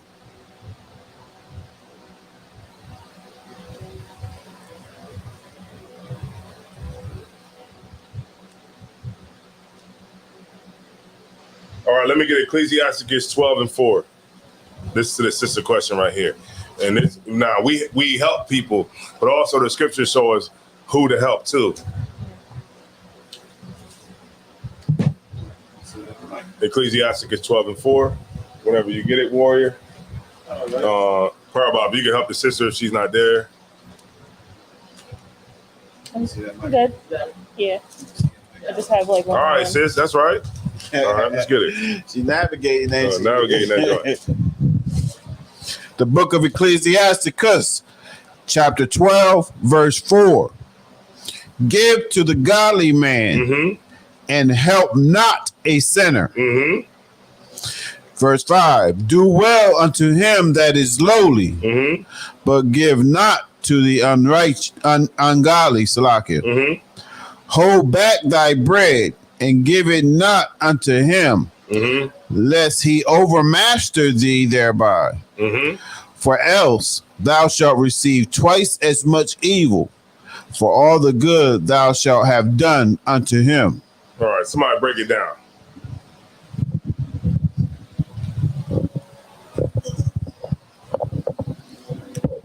No, you don't gotta break it down. You don't gotta break it down. No, you don't gotta break it down. But you want to try Powerball? No, it's cool. We don't have to put you on the spot. Powerball like, do not. She like this. All right, give to the godly man and help not a sinner. So a lot of people that'll read this verse, they'll look at it like that means just don't give nothing to, because you in the truth, and somebody needs something from you, don't give them nothing because they're a sinner and they don't understand the truth like you do. They don't keep the laws like you do. So that just means like don't help nobody outside of somebody that understands the truth. That's what they would think that this is talking about.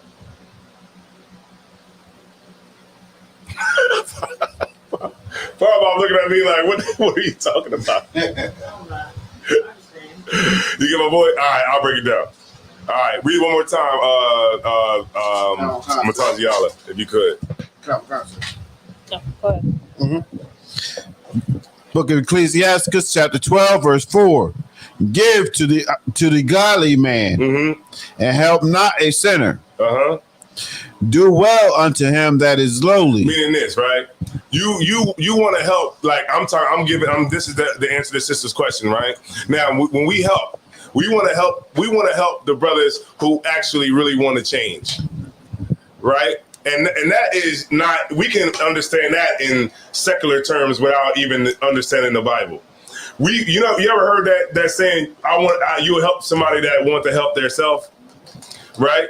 But if you help somebody who don't want to help theirself, what is going to happen? Keep going. Come. Hold back thy bread. Hold on, but you missed. Go from verse 5 again. Verse 5. Do well unto him that is lowly, but give not to the ungodly. Hold back thy bread and give it not unto him, lest he overmaster thee thereby. Meaning this, you ever, even in the world, we understand, you ever give somebody and you give somebody something to somebody, like, why did I help this person, man? You know what I mean? This person threw it right back in my face. Why? Because you gave something to somebody that didn't want any help. You know, you tried to save somebody that didn't want to be saved. And we understand that in the world. You know what I mean? Like, this Bible is written by Black people. You know what I'm saying? And it's telling you, help a person that really wants to help theirself. But don't help somebody that don't want to help themselves, that still want to go out here and be on drugs. What are you going to do? You going to keep giving them money? Look, somebody, like a brother came in here one time, and he every time he saw me, he would ask me for money. Let me tell you what happened. Because I didn't understand this scripture at first, every time I saw him, I'd be like, yo, what's up, man? Yo, you should come to class, man. You should come check us out, man. We at 1232 North King Street, man. He'd be like, all right, I'm gonna come. He'll come down to class. He'll be down here for like he'll come down here for an hour. He'd be like, yo, I got to roll, man. Oh, man, I'll just, I'll be like, all right, man, you about to roll? He'd be like, yeah, man, but, man, I'm trying to get this money, man, because I got to pay my phone bill. You know what I mean? I don't know what I'm going to do because my phone about to get cut off. So, you know me, I'm like, man, you know what I mean? This is my brother, man. You know what I'm saying? Got you, man. What you need? Oh, man, I need like $40. I'm like, all right, no sweat, man. Get a brother the $40. I'm like, all right, man, you know what I'm saying? Come check us out tomorrow, man. We down here. Don't see him. Next day, don't see him. Next week, don't see him. Next week, don't see him. See him again, walking. I'm like, it's cold outside. The coldest day of the winter. I'm like, yo, what's up? He walking like this. Like, yo, what up, man? Yo, what's good, man? How you doing, man? Oh, man, I'm good, man. What's up with you? Oh, man. Yo, y'all still got classes down there?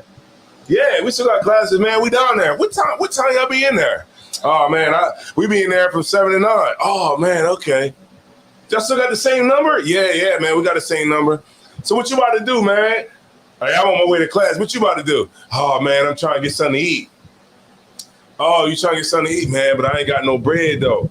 I'm like, all right, man, hop in. Boom. We go up here to the Dominican spot. I'm like, all right, man. Went in there. What you want to eat? You know what I'm saying? Whatever you want. Boom. He order what he want. He get back in the car. I'm like, where you about to go? Man, I'm about to go back where you dropped me off, man. I'm just, you know what I'm saying, trying to get this money up. Trying to get money for what? Oh, man, I'm trying to, you know what I'm saying, get this money so, you know what I mean, I can get some money to get on the bus so I can go to this job interview. Oh, okay. How much you need to get on the bus so you can go to the interview? Oh, man, about $20, $25. All right, man, here's the 25. All right, man, got the food. All right. Yo, I'm going to come check you out. I'm going to come check you out in class. You know what I'm saying? I got you. I'm like, all right, man. You know what I'm saying? This is when I first got in the truth. All right, man, I got you. All right. Don't see him no more. I see him at, it's like a little like not a hotel, but a hood, like little block party thing. So we walking through, you know what I mean? They got like a stage in the hood or what, you know how they have like them little block parties or whatever. I'm walking, I see him. He dressed good. You know what I mean? He dressed like he got the job. He got a job. I'm like, yo, what up, man? He like, yeah, man, I've been working. He got his hair dyed, everything. I'm like, oh, man, what's good, man? He like, yeah, y'all still doing classes? Yeah, man, we still got classes going on. All right, man, I'm going to holler at y'all. Don't even give me 2 seconds, right? He spin off. He go with his people. He done. He don't even talk to me. 4 or 5 months pass. I see him again. He come to the class. I'm like, he's at the front door. We coming in. I'm like, yo, what up, man? He like, yeah, man, what's going on with you? I'm like, oh, I was just chilling, man, still doing class. You know, ain't nothing. He come in here to class. He stayed for about an hour. And he like, yeah, man, I'm about to get up out of here, man. I said, all right, man, no sweat. I'm just ready to walk him to the door. He like, but, you know, I'm trying to get this money because I got to get back down to my auntie house, you know what I'm saying? And I gotta get on a bus, you know what I'm saying, and get down to my auntie house. And I was like, damn, what happened to the job? Oh, man, I don't work there no more, you know what I'm saying? But just trying to get this money up for you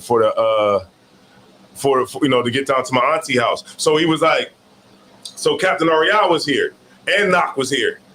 So Captain Ariel was here, sitting where I'm sitting at. Knock was right there. I was right here, and the brother was right there. So I'm like, so he's like, man, you know, I hate asking you for money, man, because I know sometimes it might seem a little. And Captain Ariel was like, fake. He cut her. He ended his sentence. He was like, I know sometimes it might seem a little. He was like, fake. And I was like, you know what, man? Just you came down here for this, right? So I went like this. No lie, Knock, I tell you. I went like this. I took out my wallet, and I took $20 out of my wallet. That's what he asked me for. I was like, this is what you're here for, so just take it. You know what I mean? If you ain't got a front like you want to really be here, this is what you're really here for, so just take it. And then, you know, we cool. So he was like, nah, man, I don't want you to feel like, man, you know what I'm saying? I'm trying to get over on you, man. You know what I'm saying? I want to be down here in the school with you, man. You know what I mean? I don't want you to feel like this and that. I was like, but that's what you're here for. So just take it. And he was like, and I put it down like that. And he was just like, all right, man, I'm going to holler at y'all. And he left. And when he left, Knock was like, yo, that was hard. Knock was like, yo, I wouldn't have picked up the money. Knock was like, I would not have took the money. He was like, I would not have took the money. But he took the money because that's all he was here for. At the end of the day, he wasn't here for brotherhood. And that's what the Bible is telling you. Those people don't help. Don't help people like that. Right. Help people that really want the help. And don't just, you know, be stupid. You know what I mean? And you know what it cost me? It cost me $20 to get rid of them. That's all it cost me. All right? It cost me more, a little more, probably about $100 to get rid of them. But, yeah. But that's a lesson that I learned. And this is what the scripture's talking about. Read it one more time from the beginning of the scripture. Come on. The book of Ecclesiasticus, chapter 12, verse 4. Mm-hmm. Give to the godly man, mm-hmm. and help not a sinner. Mm-hmm. Do well unto him that is lowly, mm-hmm. but give not to the ungodly. Mm-hmm. Hold back thy bread, mm-hmm. and give it not unto him, mm-hmm. lest he overmaster thee thereby. Mm-hmm. For else thou shalt receive twice as much evil for all the good thou shalt have done unto him. You see that? You know how many people say that, man? I let you in my house. I let you be in here. I let you come off. I helped you get off the streets, and you going to do this to me? Right. You know how many people say that? Right. That's all on Instagram. Like, I let this person in my house, and now they don't want to leave. I let this person in my house, and this is what they do to me. Because you're trying to help somebody that don't want help, this is what's going to happen to you. You're going to be overmastered by the things that they're going to do. And they're going to give you twice as much evil as you did good unto them. So to get back to the sister's question, we help people that really want help. The people that don't want to help, Lord be with them. You know what I mean? And let's just be, let's just rejoice in the fact that the Lord has mercy on us more than he has on them. So that's who we help. We help the people that who want to actually be helped. All right.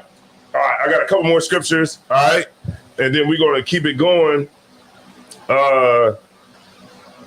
Baruch 3:8.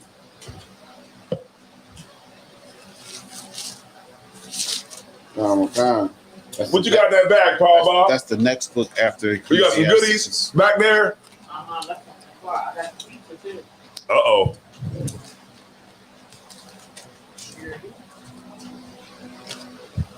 All right, you got it, warrior. This Baruch is 3:8, sis. Baruch 3:8. Yep. Khan. Uh-huh. The book of Baruch, chapter 3, verse 8. Brandy Harris said that's a great lesson. Shit like that. Shit like that. Shit like that. Shit like that. Shit like that. Yeah. Uh-huh.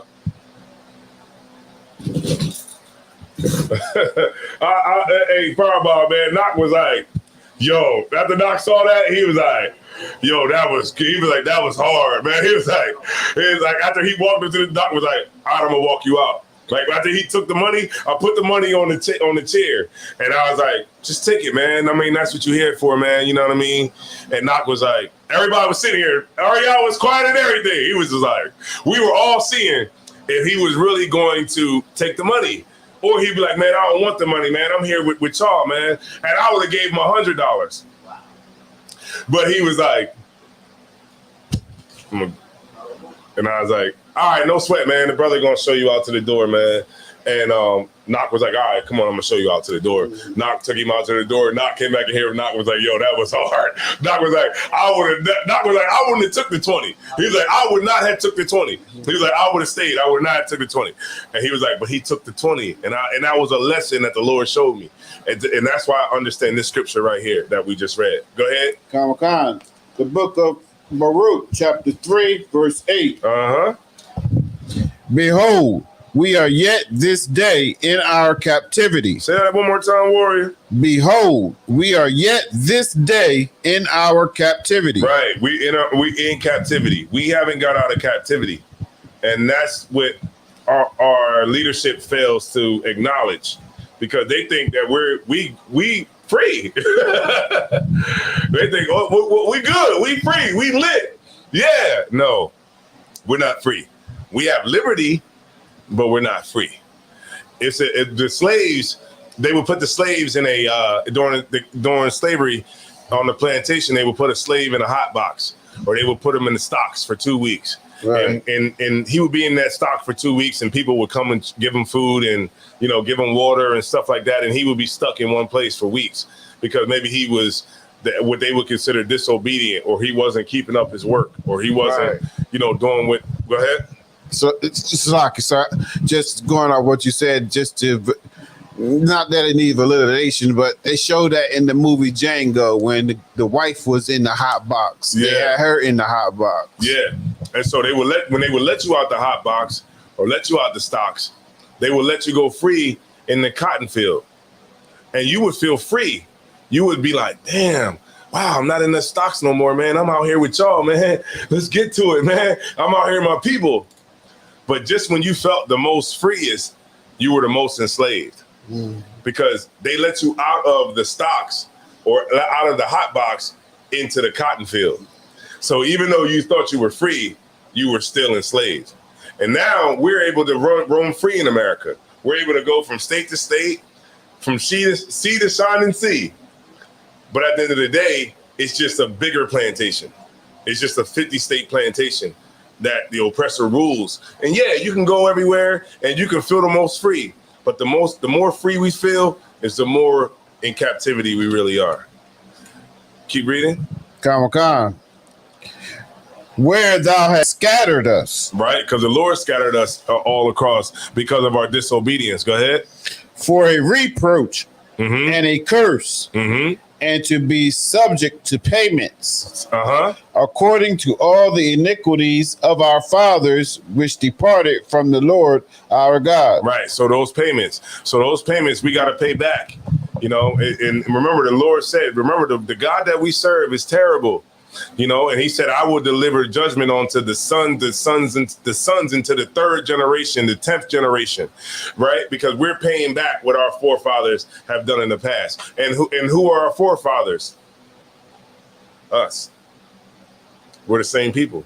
We just back living life again, paying our time back. Now, when we read the Bible, these are people that are dead, but these people in the Bible are us. Right. We're just back again, and we'll die and we'll be back again until we get it right. And we're just paying back the debt. So now we're subject unto the higher power. We're subject unto the oppressor. That's why Christ, remember when they asked Christ, should we pay taxes? And Christ said, pull out a quarter. Who's on the quarter? It was like Caesar. And he said, render unto Caesar what is Caesar's, and render unto the God what is God's. Meaning this, we got to pay our taxes. We got to pay our tolls. We got to pay our bills. We got to pay our car insurance, our life insurance, whatever have you.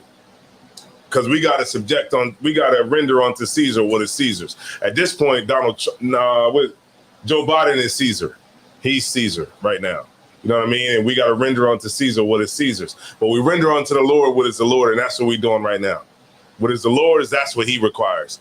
But, you know, we here right now because we're in captivity, paying back a debt because of our disobedience and our lack of following the commandments. Now, we can make it better, and that's what we're doing now by coming in here. And what the sister was asking about our programs and different things like that. What you have here is you have people that are doing things without any money. We're doing it on our own. Like I work at my slavery, man, and we put in, we chip in, we get this building. We chip in, we get, you know, meals for people that's out in the streets, man. You know what I mean? We chip in and we get that gas money. It's a high is the devil is in the pump. Right. The devil is at the pump. But we here. Right. You know, all through the coronavirus, we were here. We all caught COVID. You know what I'm saying? It's an honorable way to catch COVID, and it's a dishonorable way to catch COVID. And that's what makes it so, what makes the Lord so amazing is that, you know, the plague is here. You can catch it too. You know what I mean? But I would rather catch COVID by doing class and doing the work of the Lord. I'd rather catch COVID, put my life on the line and die because I was doing what was right to try to help brothers come out of a life of sin and all the things that they were going through in this world. But at the same time, I could catch COVID and I could die too, but hey, it's worth the risk, right? When we was here, she'll tell you, we was here when it wasn't no sanitizer. Remember we was like this? With the sanitizer. Remember what? None? It was like, what? None in the stores. Remember they was trying to make it, right? We ain't have no more. People was opening the door like this with a pinky. You know what I mean? But we was here. We endured it. You know what I mean? I caught COVID, and I think the whole camp caught COVID. Right. But we kept it moving. You know what I mean? Now we got the antibodies. Now monkeypox is here. Yep. And we're still gonna have class open every day. Right. You know what I mean? And if you know anything about the scriptures, all that is the plagues again. The Lord is sending the plagues again. We just seen it in real time the second time around. Like the first time, remember, it was the lice, it was the flies, it was the frogs, it was the blood, the river turning to blood. It was all of those things. The locusts. Now it's monkeypox, coronavirus, all those things that he's doing to Pharaoh to let his people go. And America has to fall so that we can live and have our kingdom. And the precept you need for that is Esau is the end of the world and Jacob is the beginning that followeth after. Now, are you going to get the kingdom of heaven without work? No, right? You're not going to get it because you're not going to get the kingdom of heaven without work because anything that's worth having, you have to work for it. You know what I'm saying? So a lot of us have sins that we can master at the beginning. You know, at the beginning, like, oh, you know, no pork? All right, no sweat, no pork. Beard, you got to grow your beard? No sweat, grow my beard. Sis, I can't wear this, I can't wear that. Okay, no sweat, I'm good. But it's those sins that stick around. For some time, and you can't figure out how to get rid of them. You know what I'm saying? And the scriptures show you how to get rid of those particular sins that stick with you. You know what I'm saying? And those sins that you have not been able to overcome, if you overcome it, that's going to be your key to the kingdom of heaven. You get my point? That thing. And I'm not saying anybody in here, but if it don't apply, let it fly. Right. Right? But whatever you're dealing with that's hard for you to get rid of, you can't figure out how you can finagle it to get rid of, that's your test. And if you can get rid of it, you'll get the kingdom of heaven. And I'll get you a scripture on it before I roll.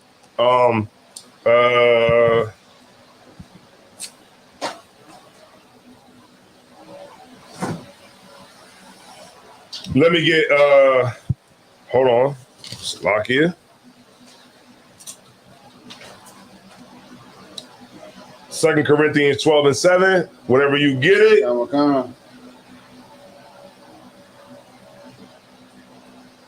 Let me get a couple more scriptures, all right? I might go over 5 minutes. Give me 5, and we're going to be good. All right?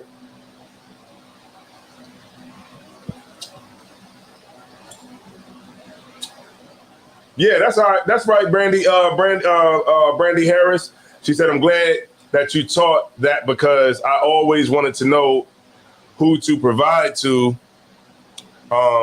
So Tawada Adawan for the lesson. Yeah, that's what it's about, sis. I mean, a lot of these fake groups out here will tell you that means that, we got Paraska Pod here. A lot of these fake groups will tell you that they that means you can't help somebody on the side of the road, a brother who needs some help. And that's not true. You can help brothers that need some help. All right, Paraska Pa in the building. Shit like that, shit like that, shit like that, shit like that, shit like that. All right, you got it, warrior. Calm. This is the book of 2 Corinthians, chapter 12, verse 7. Uh-huh. Unless I shall be exalted above measure through the abundance of the revelations, there was given to me a thorn in the flesh. You see that? That thorn in the flesh is what Paul was dealing with. We don't know what it was, but it's something that he was dealing with. And that thing, if you can overcome, will be the thing that gets you to the kingdom of heaven. A lot of times, like women will come in here and they might be able to, they might be able to put a dress on, or they might say, okay, or I can't eat pork, cool. Can't celebrate Christmas, cool. Can I not hate the sister, another sister? That's the part that you deal with. Can I not, hate my husband and don't want to take orders and all that kind of stuff? Those are the things that a sister might struggle with. Then, if she can overcome those things, that sister will get the kingdom of heaven. You know what I'm saying? Like, that's the point. Like, whatever it is, if a brother that comes in here, he might say, you know what, I could do everything, but I just can't stop smoking weed. But that's it. That's the test. Can you stop that thing that sticks with you over the time? Remember that sin comes, like temptation comes in seasons, but it's always going to be there. You know what I'm saying? Like you might, okay, when you come into the truth, you be in the truth for a couple of weeks, a couple of months, maybe a year, and nothing might hit you because you might be like, oh, everything cool. I'm good. I don't sin. I don't do nothing. I'm good. And when you start to feel like that, you're going to fail your test when it does come. And we see so many sisters that fail their test, so many brothers that fail their test. We see so many brothers. We see so many brothers that fail their test and so many sisters that fail their test. Salaki, sir. Shalom, Lord Christ.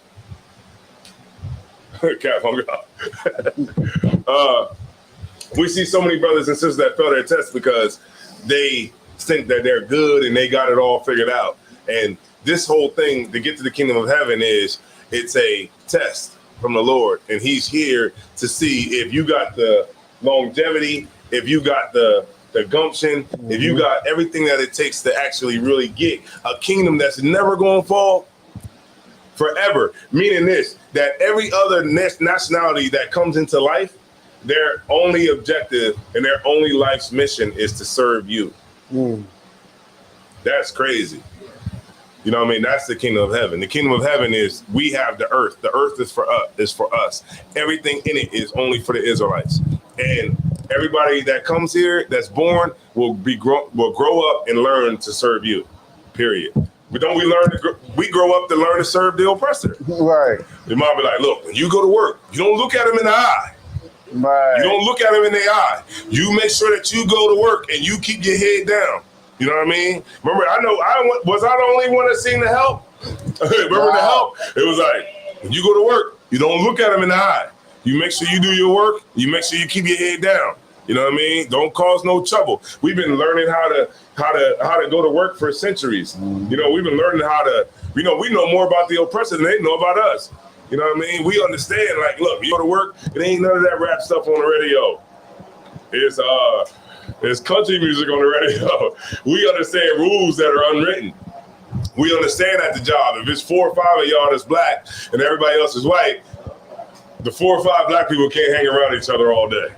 Right? We understand those things because those things are rules that have been written into the fabric of America when it comes to how we deal with the oppressor. So we understand certain things. That's why we say things like, man, if that was us, we would have got shot.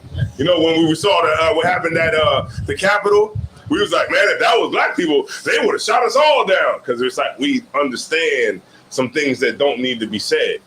You know what I mean? And that's just the nature of us under this captivity, under this person that we've been under for so long. We understand them, right? Keep reading. Khan. It says the messenger of Satan measure through the abundance of revelations there was given to me and thrown in the flesh. Go ahead. The messenger of Satan to buffet me. Right. So the things that you do, the things that you struggle with, those things are to keep you in check. To keep you in check. Yeah. You know what I mean? It's to keep you in check. It's to buffet you. You know what I mean? Whatever it is. It might be weed. It might be hoes. It might be girls with big butts. Whatever it is that you struggle with, that's going to be the thing that's going to keep you in check with this truth. You know what I'm saying? Because if you fall to it, you're going to be out of the truth. You ain't going to be here no more. And you're going to fall and you're going to give up your crown. Right? But if you can overcome those things, if you can overcome that thing with the rest of the things, right, then you're going to get your crown and the Lord will be happy to give it to you. Right? But it's work that you have to do to overcome those things. Right? Keep reading. Khan. Lest I should be exalted above measure. Keep reading. For this thing, right, because if we don't have those things that we're dealing with, if we don't have those things, you might be exalted above measure, right? You might be saying, "Well, I don't have nothing I'm dealing with," right? Satan ain't got nothing on me, right? When you start feeling like that, the Lord might tell Satan to give you everything he got, and when he gives you everything he got, then to see what you really made of, you start seeing some people die. You start seeing some things happen to you. You might lose your job. You might lose everything. You know what I'm saying? You might lose it to the point where you like, damn, I've never been in this situation. I've never been this low in my life. And you might say, you know what? To hell with this. I'm going back to what I know. And most people fall like that. But that's just a test from the Lord to see if you're worthy enough to get this gift that he wants to give you, right? And so these things are on us because the Lord doesn't want to exalt you above measure. But we're going to read more about it. Go ahead. Khan. For this thing I besought the Lord thrice, that it might depart from me. Right. So Paul, this thing that Paul was dealing with, he was praying to the Lord, man, and to remove it from him. Right. Keep reading. Verse 9. And he said unto me, my grace is sufficient for thee. For my strength is made perfect in weakness. There you go. Because the strength is made perfect in the things that you're weak in. So if a sister if she's weak in her mouth, you know what I mean? If that weakness that she has and that strength that she can have to overcome that, that's how she's made perfect. You get my point? And the weakness and the things that she does to fight that mouth. You know what I'm saying? That brother what he's going through, he fights that. You know what I mean? And because he fights that, the Lord don't have to take it from you. He doesn't have to remove it from you so you don't have to fight it. He'll leave it there so that he can see you fight. You know what I mean? And see what comes out of that. And remember, gold, before it's a Cuban, it has to get banged up. It has to get melted down. It has to get shaped. It has to get sanded. It has to get, polished. It has to get everything so that you can be able to go out to the club and, and bling and all that kind of stuff that you want to do. But before it gets to that point, it's just a lump of gold, a piece of a rock like this. It's nothing. But it has to be refined so that it can get to gold. You know what I mean? It can get to something that can shine, something that could be, worthy of people seeing it and saying, man, that's what I want. You know what I mean? And it's like that for both of us, for men and women. We both in here fighting for rulership of the planet. We're fighting for a kingdom that will never fall. Right? It's like, can you stand up to it or can you not stand up to it? It's like, can you come in here for the rest of your life? You know what I mean, Mataziala? I don't know. A lot of people can't. They say they can. Man, I'm down for life. But what if Christ don't return for 20 years? Can you be here for 20 years? Nah, you can't be here for 20 years. If you knew Christ was going to return in 2 years, you can endure for 2, but you ain't going to endure for 20. What if he don't return in your lifetime? All the prophets, they died. They didn't see Christ come. Remember, the only prophet that prophesied that Christ was going to come and see it was John the Baptist. Right. Everybody else didn't see it. You know what I mean? Up until John, right? And what if we saying Christ is going to return? Christ is going to return, and then we get old and we die. Can you believe that Christ is going to return up until your death? Can you stay in the truth until your death? Saul couldn't do it. You know what I mean? John the Baptist couldn't do it. Mm-mm. John the Baptist went to prison and was like, man, look, are you really Christ? Or we should wait for somebody else? Because it got hard for him. Mm-hmm. Like so many other brothers who was in the truth that failed because of time. You know what I'm saying? So what we want to do is we want to be able to endure time, right? Keep reading. Khan. Verse 9. Hold on. And this will be the last scripture I'm going to read is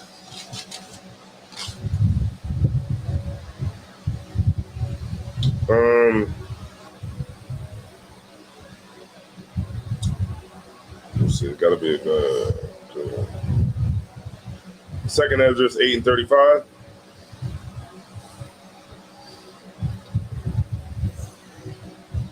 Oh, you know what? Salakia. Ecclesiasticus 33:27, and then Titus 2:7, and that's it.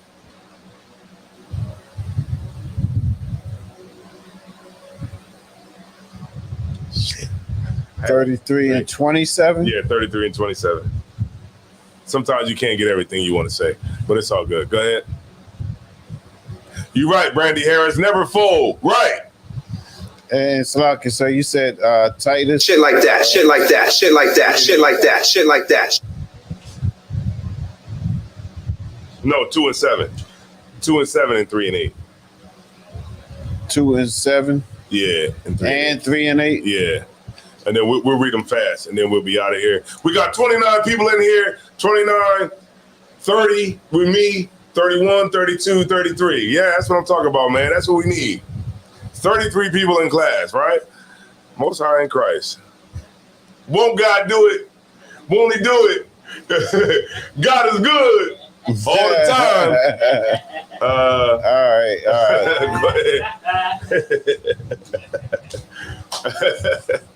Go ahead. You got it, warrior. Come. Ecclesiastes 33 and 27, I believe that what I call it.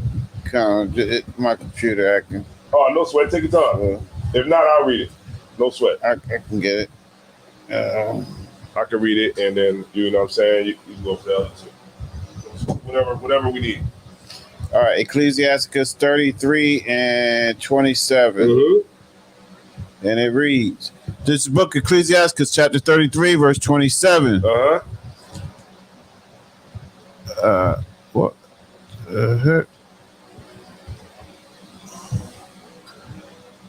You got to be kidding me. No sweat, warrior. I got you. All right, the book of Ecclesiasticus, chapter 33, verse 27. It says, send him to labor, that he be not idle. Like, that's what we want to make sure that if you want to fight your demons, you can't be idle. You know how they say an idle mind is what? The devil's workshop. So you want to work in the truth. You want to be here. You want to do like what Powerboff is doing. You know, what she does. This sister started a store in the school. She started a store. You see the menu up there? You know what I'm saying? What the sister did was she created a way in a camp full of greedy brothers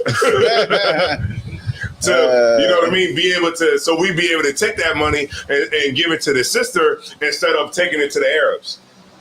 You know what I'm saying? Like, the sister created something, like I've been talking about all night. She created something out of nothing. And because this sister created something out of nothing, we are happy to pay the money. We are happy to say, okay, oh, we got some chips out there. All right, let me get them chips from the sister. You know what I mean? Like, if only we had the choice a long time ago, but we just don't, because, you know, of how it is today. So we go to the sister, we buy our food. I bought a sandwich the other night. I bought a sandwich. I got some salad. You know what I'm saying? I got some lemonade, and then I was good. I didn't have to go, you know, nowhere else to get nothing else. And, you know, and the idleness, you know what I'm saying? With idleness, that's what makes a brother sin. That's what makes a sister sin. Some people don't need to be by themselves. They need to be around people. Don't try to be in the crib by yourself without nothing to do, right? Get in here and get something to do. I got a bunch of stuff that I need brothers and sisters to do. All right. You need something to do. Get in here and get something to do. Don't just sit at the crib. Because when you sit at the crib, you like,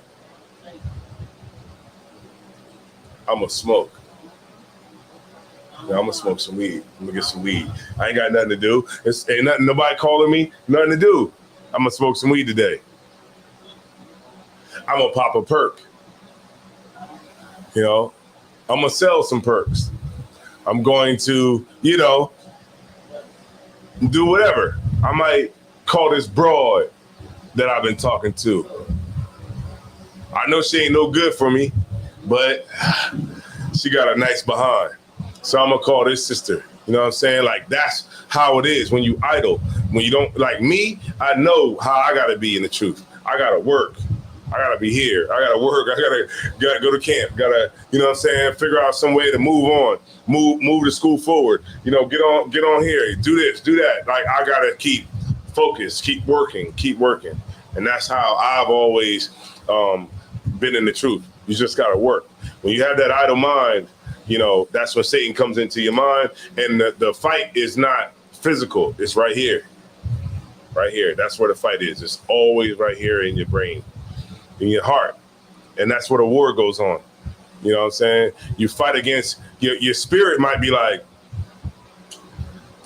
is willing. You know, like the scriptures say, your spirit is willing, but the flesh is weak. So your flesh is like, I got to go get this hoe. You know what I'm saying? But your spirit is like, nah. You know, I know what we've been getting taught in class. We ain't supposed to do that. And then, you know, your spirit just falls weak, and you end up going out doing what you know you're not supposed to do. All right. Keep going. Idleness is, say that, read it one more time from the top. Khan. Book of Ecclesiasticus, chapter 33, verse 27. Mm-hmm. Send him to labor that he be not idle. Mm-hmm. For idleness teaches much evil. Say that one more time. For idleness teaches much evil. That's right. Because you ain't got nothing to do. You want something to do? Let's go. Let's get it. I got you. Let's do it. Let's go out and pass out some flyers. Let's do that. When we forgot about that, let's go and build this team one by one by one. Remember we were talking about sis at the beginning of the class? It says, wide is the gate to destruction, but narrow is the path to the kingdom of heaven. So we don't build this. Like when you came in tonight, what did I say to you? I was like, oh, sis, you from North Carolina? You was like, nah. You know what I'm saying? You showed up to class tonight. That's how the kingdom of heaven gets built. One by one. By one, by one, by one. And it just keeps growing and growing from there. You know what I mean? It's not like TD Jakes Church where 40,000 people show up to hear them talk. Be like, well, what God said is that the church is evolving and that, you know what I mean? That's a wide gate. That's not going to lead the path to the kingdom of heaven.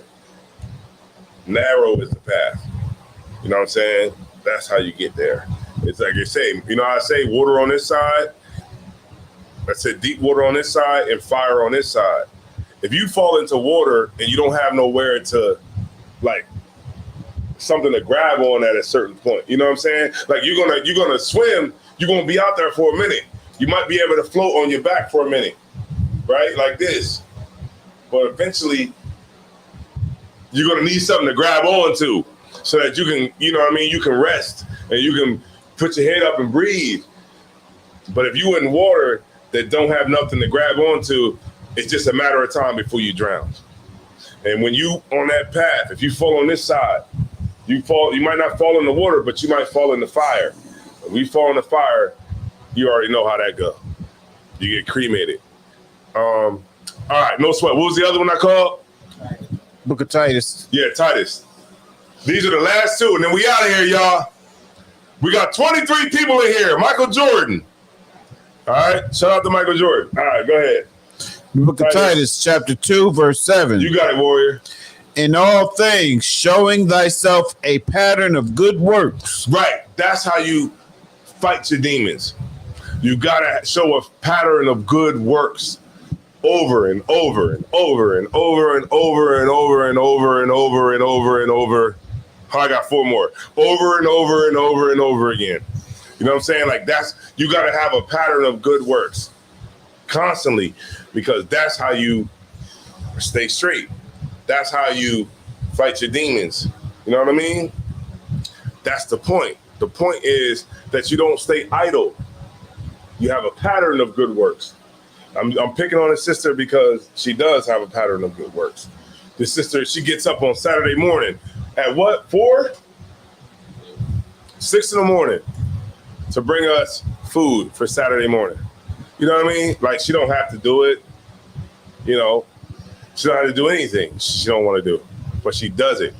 And like the scriptures say, it says, remember Christ said, what you have done unto my little ones, you have done unto me. You know what I'm saying? Like, this sister she gives her substance to the school. You know what I mean? And the sisters that's in here, they give their substance to us. You know what I mean? Like, her path to the kingdom of heaven is different from mine. You know what I mean? I got to go out on the corner and, you know, and talk to people and sweat and get stuff thrown at me and get cussed out and all that. That's my kingdom. That's my path to the kingdom of heaven. But your path is to take care of the brothers, you know, take care of the prophets. You know what I'm saying? Be a sister that can give guidance to the younger sisters that come into the truth. You know what I'm saying? That's your path. We both have different paths, but both of them are narrow nonetheless. But we both are fighting a fight to get to that kingdom that'll never fall. All right? Keep reading, warrior. Come on. It said it. Keep reading one more time from the top and then go ahead and read the last one. Book of Titus, chapter 2, verse 7. Uh-huh. In all things, showing thyself a pattern of good works, and doctrine, showing uncorruptness, gravity, sincerity. Mm-hmm. Well, and sincerity, meaning that, like, we got to be sincere about the truth. You know, like, a lot of people, they come in and they be like, yo, can't do it.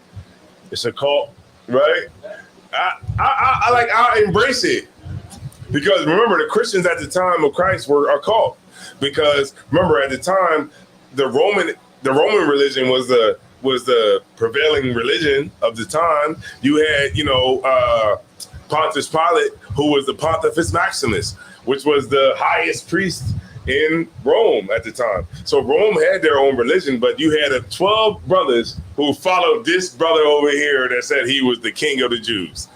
So they was considered a cult, you know what I mean? So it's not bad to be considered in a cult, and we embrace it by calling ourselves cult leaders. Sisters say, "Oh, I'm a cult princess," you know what I'm saying? But we embrace it, and the reason that it's a bad connotation on the word cult is because of the 80s, the early 80s and 90s when you had like Jim Jones and you had the Rajneesh cult and you had all these different cults that were out there that was making people drink the punch and go to their deathbed because they were following something that they knew not. But what they were really trying to follow and what they were really trying to get to is what the Lord promised us. We're the ones that's really in the truth. The only thing is that they don't understand it is that we ain't got to drink no punch, man. You know what I'm saying? The Lord would rather you live. The Lord don't take no, and this is all scripture. The Lord don't take no pride in killing you. The Lord don't want to kill you. The Lord wants you to live. He don't want you to drink no damn cyanide. He wants you to live. But they don't understand because they don't have the understanding like we do. You know what I mean? And because we do, we are truly in the truth. And we truly have the truth. You know what I mean? Give me 3 and 8, and we'll end it out right there, warrior. Okay.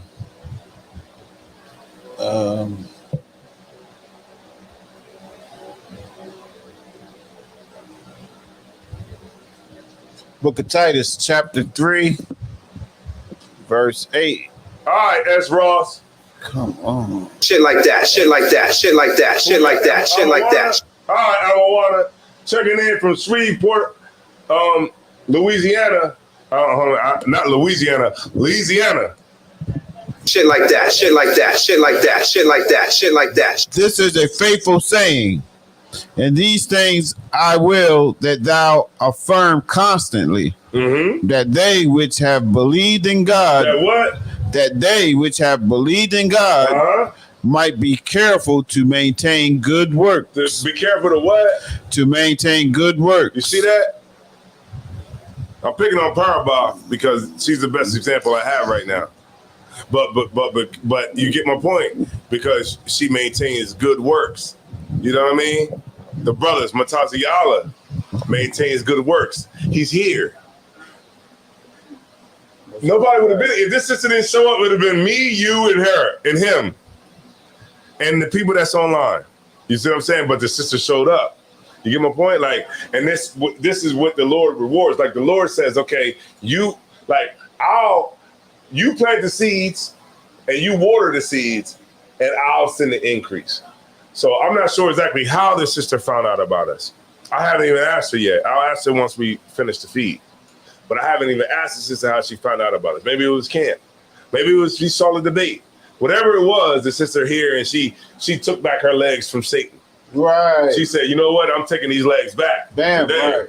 I'm walking in this joint. I'm about to see what's up. Right. And she took her hand back. Damn, right. And she said, I'm going to push that doorbell that's right here. You know what I mean? And I'm going to come in here and I'm going to see what is going on.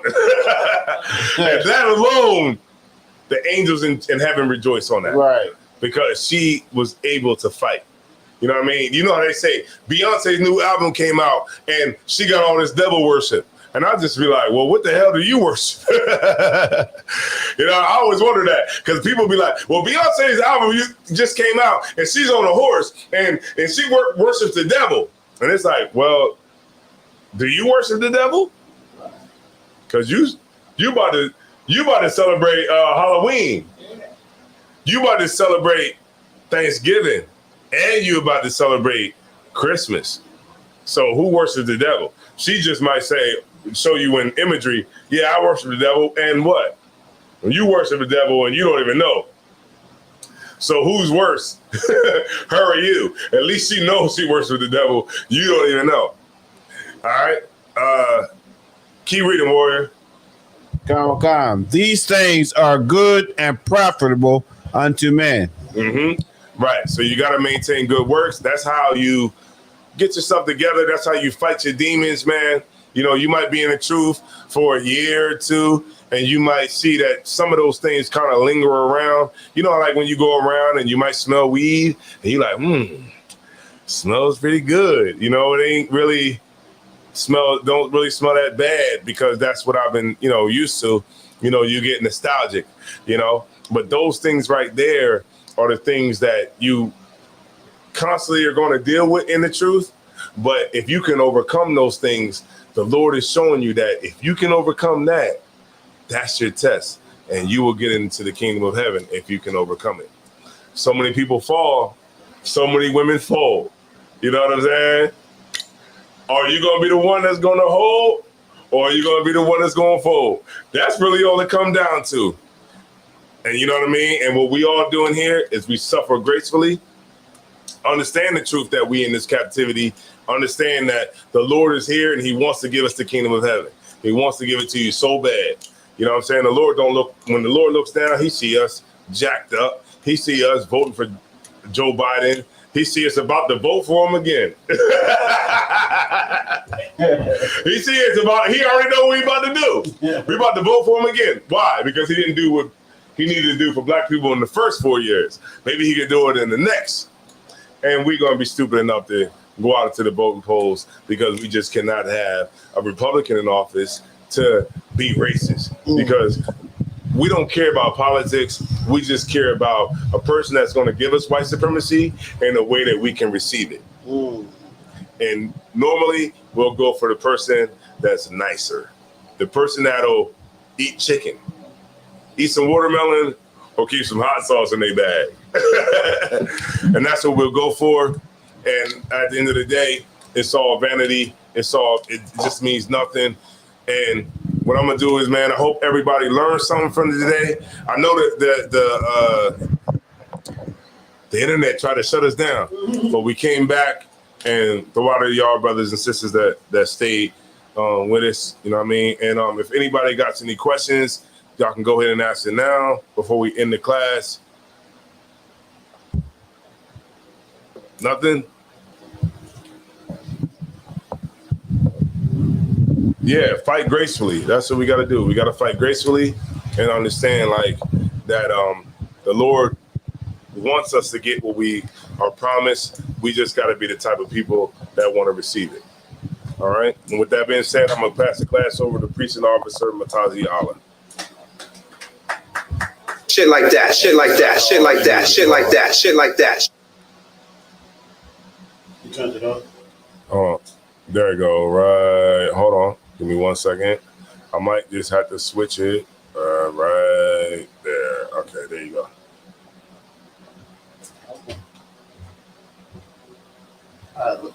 It's just, it got to go up. Your face is on. Might just have to kneel down in the Hebrew Academy stance. Right. That's good. All right. ISUPK security announcements. Rules for new brothers and sisters. When new brothers and sisters come to the school, they're off limits for 6 months. They are to be saluted only. They are here to learn and shed themselves of the world. If they need transportation, the teacher will arrange it. After 6 months, if a brother or sister has an interest in a particular person, they are to seek counsel from the heads. Tithes, which is the command. Numbers 18:21, Malachi 3:8-10, means 10th in Hebrew. My Ishara, 10% for every penny, any increase the Lord gives you. Put it right in that black box right there on the corner of the table. Right. And the priest funds. It's just pre-will offering for the priest. It's not mandatory. It's whatever amount you like to donate. Upcoming holy convocations. The memorial blowing the trumpets is next month, September 25th. That's on a Sunday. Yeah. And that will be in Smyrna, correct? Smyrna, yeah. We getting it on. We'll be having that in Smyrna. And, be prepared to come out. 202 North DuPont Boulevard. If you're not familiar, we're right off the highway. We're right next in between KFC, Taco Bell, and Royal Farms on that side of the highway. All right? All right. If anyone wants to be a trooper in school, start wearing all black boots, shirt, pants, headband, and scarf. With that being said, in the Israel, Elijah, which means to stand. We said, can a man ever hit a woman even if he is being hit? Look, man, don't hit that. Don't hit a woman, man. All right, no sweat. Elijah Shabbat. Elijah. Barak. Yahweh Hashem Yahweh Thumb. Yahweh Psalms when it's turned. Sisters of Elijah, which means to stand. I'm going to give the sisters a courtesy salute. Men of Israel. Elijah Shabbat. Elijah. Barak. Yahweh Shamar on the thumb by Hashem Yahweh. If you could explain to the sister what it means. What we just said was Yahweh is the Lord's name in Hebrew, which means Most High God. In the name of Yahweh Shai. Watch over you. Oh, most High God watch over you. In the name of Yahweh Shai. In the name of Christ, bless you. In the name of Christ, bless you. In the name of Christ, right. And then for the men, what we said was, Most High God, in the name of Yahweh Shai, bless you. All right. Yajimutah, which means hands down, class dismissed. Shit like that. When you get finished surfing, you Dom the Monko.